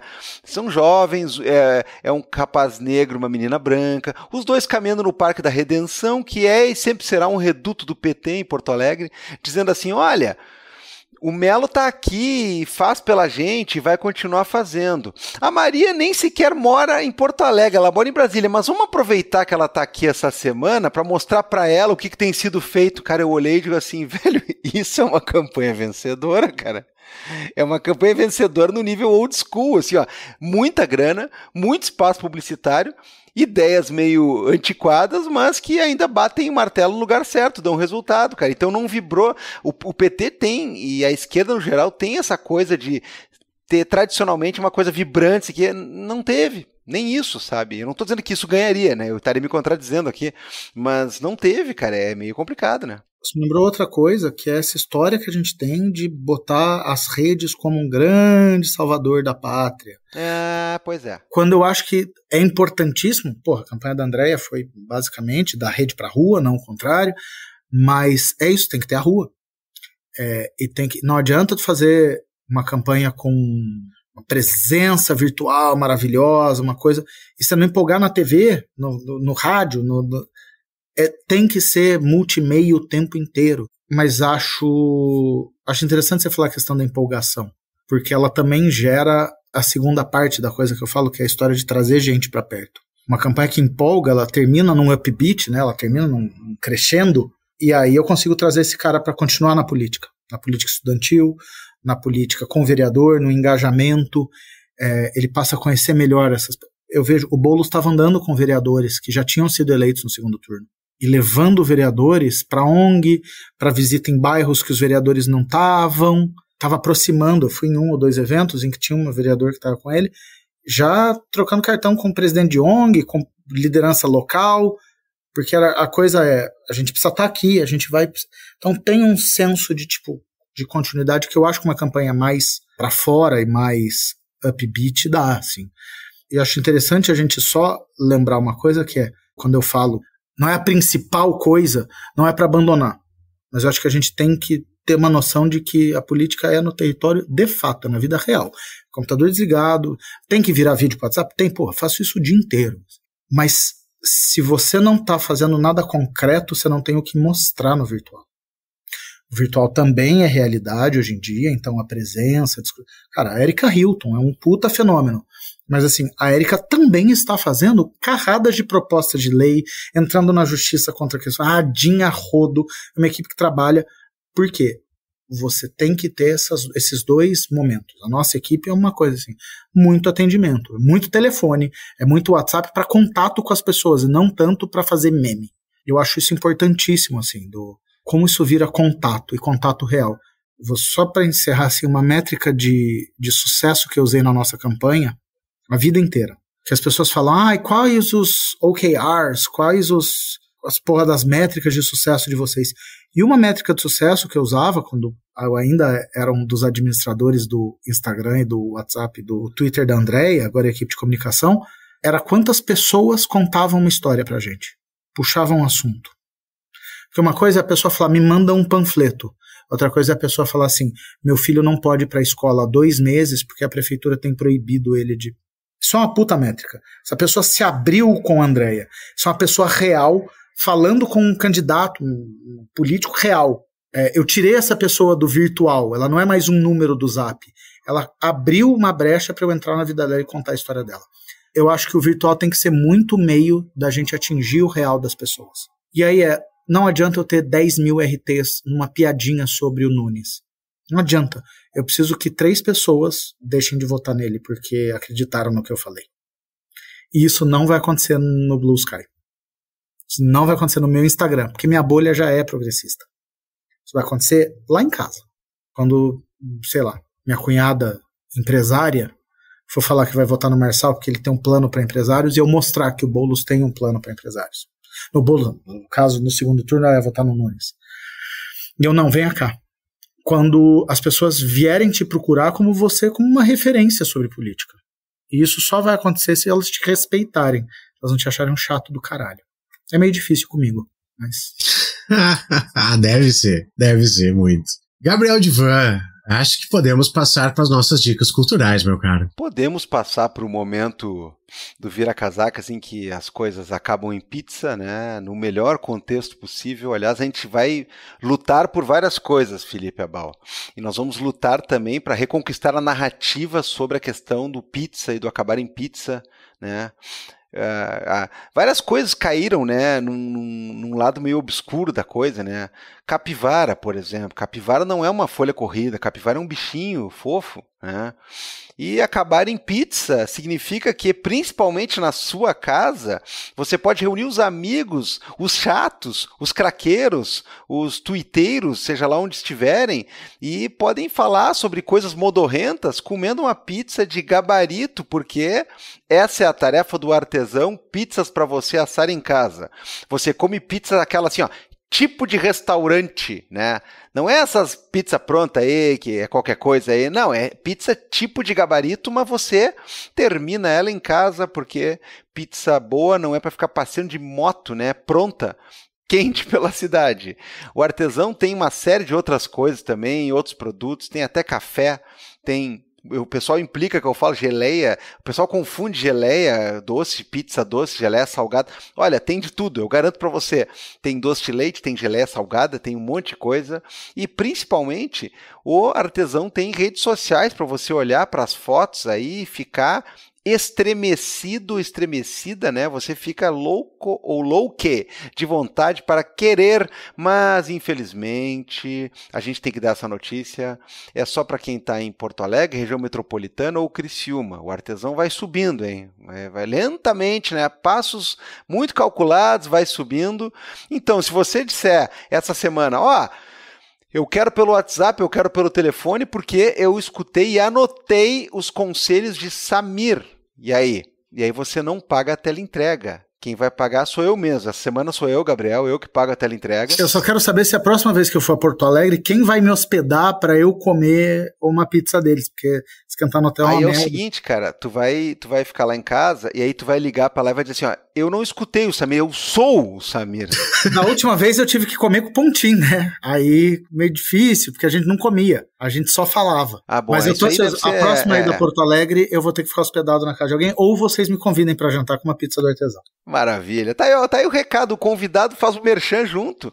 E com o artesão e o apoio sempre aqui, né, quentíssimo do artesão, a gente vai para as nossas dicas culturais, aquele momento onde a gente fala coisas que podem ou não podem ter a ver com o episódio, não precisa ter relação nenhuma, pode ser totalmente diferente, mas pode ser totalmente, né, com aquele foco, por que não?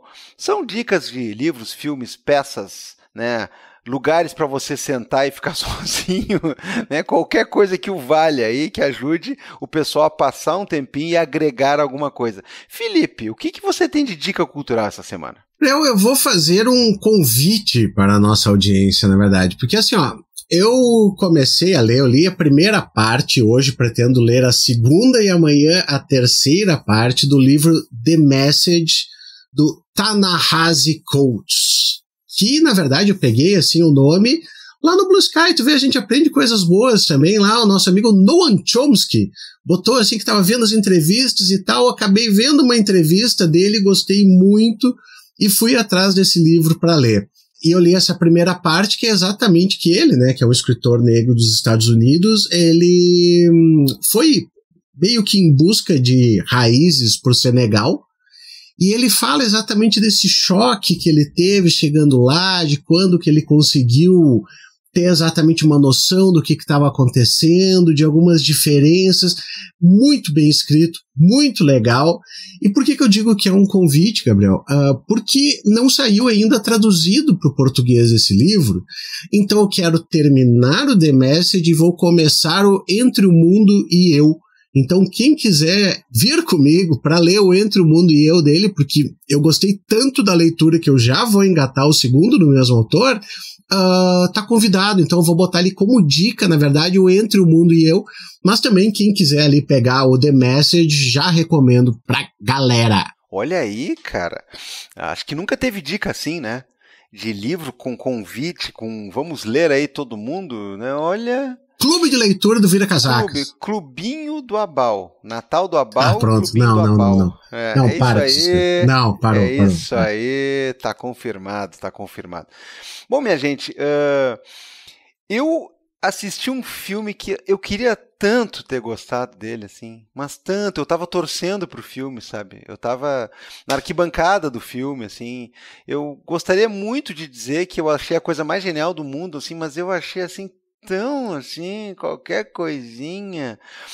O nome do filme é A Substância, tá? E, bom, se você já leu alguma coisa sobre o filme minimamente, né, ao lado de qualquer trailer ou descrição, eu vou dizer que você não só sabe do que eu estou falando, mas você já sabe tudo que o filme vai mostrar, você já sabe tudo onde ele vai... né, fincar, onde é que ele vai ironizar, onde é que ele vai exibir sarcasmo, onde é que ele vai fazer criticão social foda, você já sabe tudo sobre o filme, tá? E assim, ó, eu não vou dizer que eu desgostei do filme, não, odiei o filme. Ele tem muita coisa legal, né? A começar pela escolha das atrizes, né? Da Demi Moore e da Margaret Qualley, que estão muito bem, ambas, né? E aí aquela história, né, que a maioria da galera já sabe, né? É uma questão de uma mulher, né? No caso, né, a grande ironia do filme é a vida imitando a arte e vice-versa, porque a Demi Moore é maravilhosíssima, né, aos 61 anos, mas ela própria não tem feito muitos papéis, né? E o filme aborda justamente isso, né? Uma celebridade que é basicamente demitida porque já chegou numa idade que passou e precisam de alguém mais jovem, mais bonita, mais viçosa. E aí ela acaba entrando em contato com um programa, né, experimental, né, de uma experiência com DNA, onde ela vai gerar uma versão mais nova de si mesma. Eu não vou contar exata e estritamente como isso acontece, né, porque é uma das coisas interessantes do filme. Ele está indo bem até uma certa parte, né, mostrando de um jeito diferente uma coisa que é importante pra caralho, né, que é uma coisa que está aí na nossa sociedade durante muito tempo e vai estar durante muito tempo também, que a gente precisa cada vez mais se dar conta. Mas depois ele começa a mostrar de um jeito ok, depois ele começa a mostrar de um jeito óbvio, depois ele começa a mostrar de um jeito redundante, depois ele fica repetindo tudo que você já sabe, jogando na sua cara.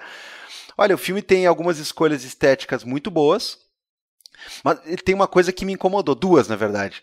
Uma é, ele volta a citar a si próprio, ele usa falas, áudios e imagens de si próprio, meio que para relembrar assim, ó, isso aqui, ó, você viu isso aqui? Prestou atenção nisso aqui? Eu achei assim de quinta categoria. E, cara, ele tem aquele erro básico, né, meu? Ele tem 2h20 quando deveria ter o tempo de duração que todo filme tem que ter, que é 1h40, né? E aí dá tempo de virar uma bobajada lá que, eu fiquei com tanto sono. Ele chegou no final, pra mim, a se transformar naquela coisa que é terrível pra um filme, né? Que é assim, ó... A pessoa que está com você assistindo levanta e diz assim, vou ali buscar mais um copo, não sei o que. Quer que eu pause? Não precisa. Virou esse nível, assim, tá? Repito, eu queria ter gostado muito, cara. Eu já vi um outro filme dessa mesma diretora chamado Revenge, tal, que eu achei legal. Faz muito tempo, né? Até teria que rever de novo, assim. Na época eu lembro que eu achei legal.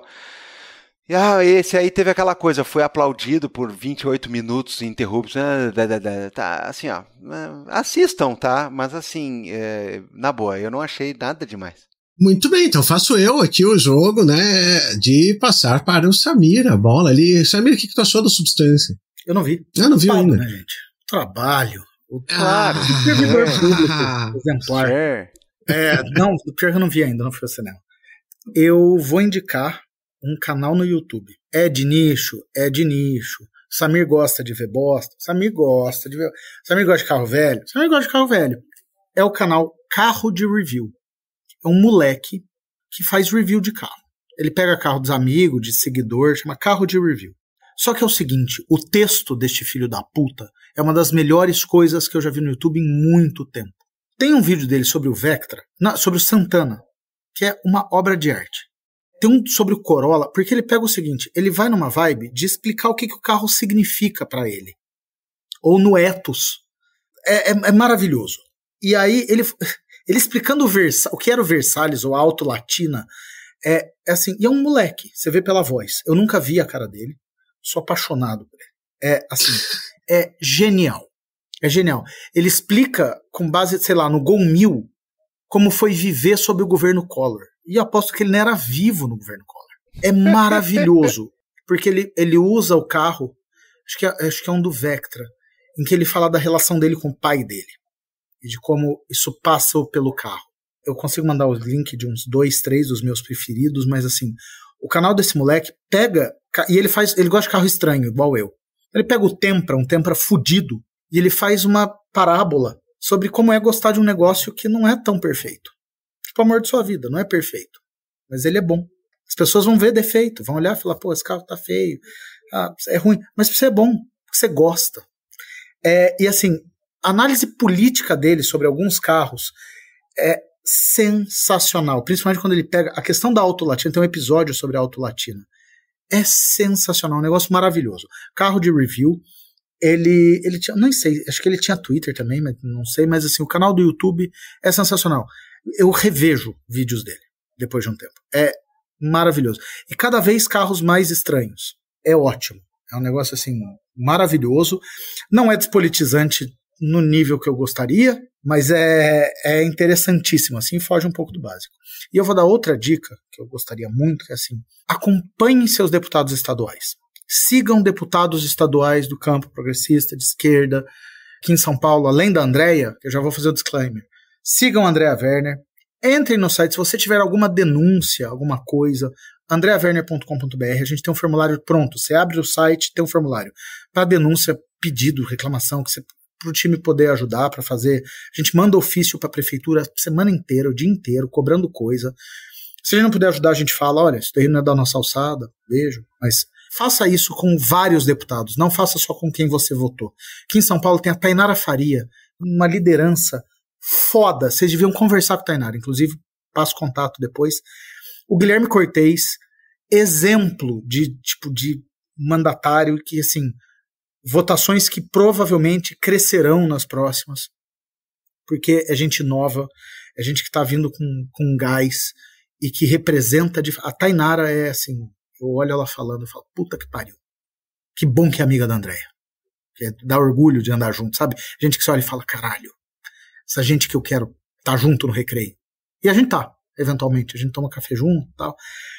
Porque assim, os deputados estaduais, via de regra, são absolutamente ignorados por todo mundo. E tem muita coisa passando nos estados. Aqui em São Paulo teve Sabesp, essa porra toda. Mas assim, nos estados tem muita legislação passando, tem muita coisa acontecendo. E é muito interessante se acompanhar o trabalho. Porque normalmente é quem está fazendo um trabalho mais de base, de território, de constância. Porque como a Assembleia demanda menos no ponto de vista legislativo, não é, né? Você não tem que se virar com Selic, Copom, embaixador na Iugoslávia, porque qualquer termo vira federal. O estadual você tem um pouco mais de...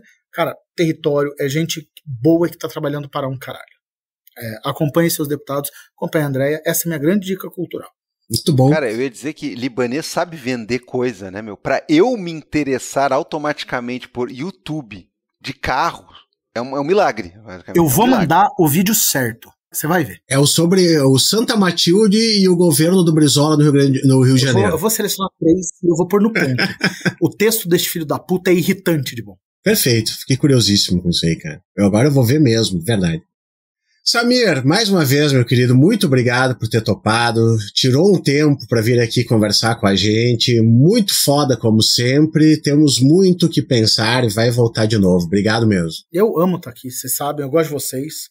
Assim, Carapanã, Pontinho, a gente tolera, porque é foda. Outro dia eu peguei o caminho mais longo do Waze pra vir terminando de ouvir o episódio. E o que eu gosto é que eu consigo xingar vocês no WhatsApp, no Blue Sky. e comentar os episódios. Mas, ultimamente, eu falo, eu tenho sido relapso com os meus materiais de escuta e leitura. Não tenho lido quase nada, não sei projeto de lei, mas as coisas estão...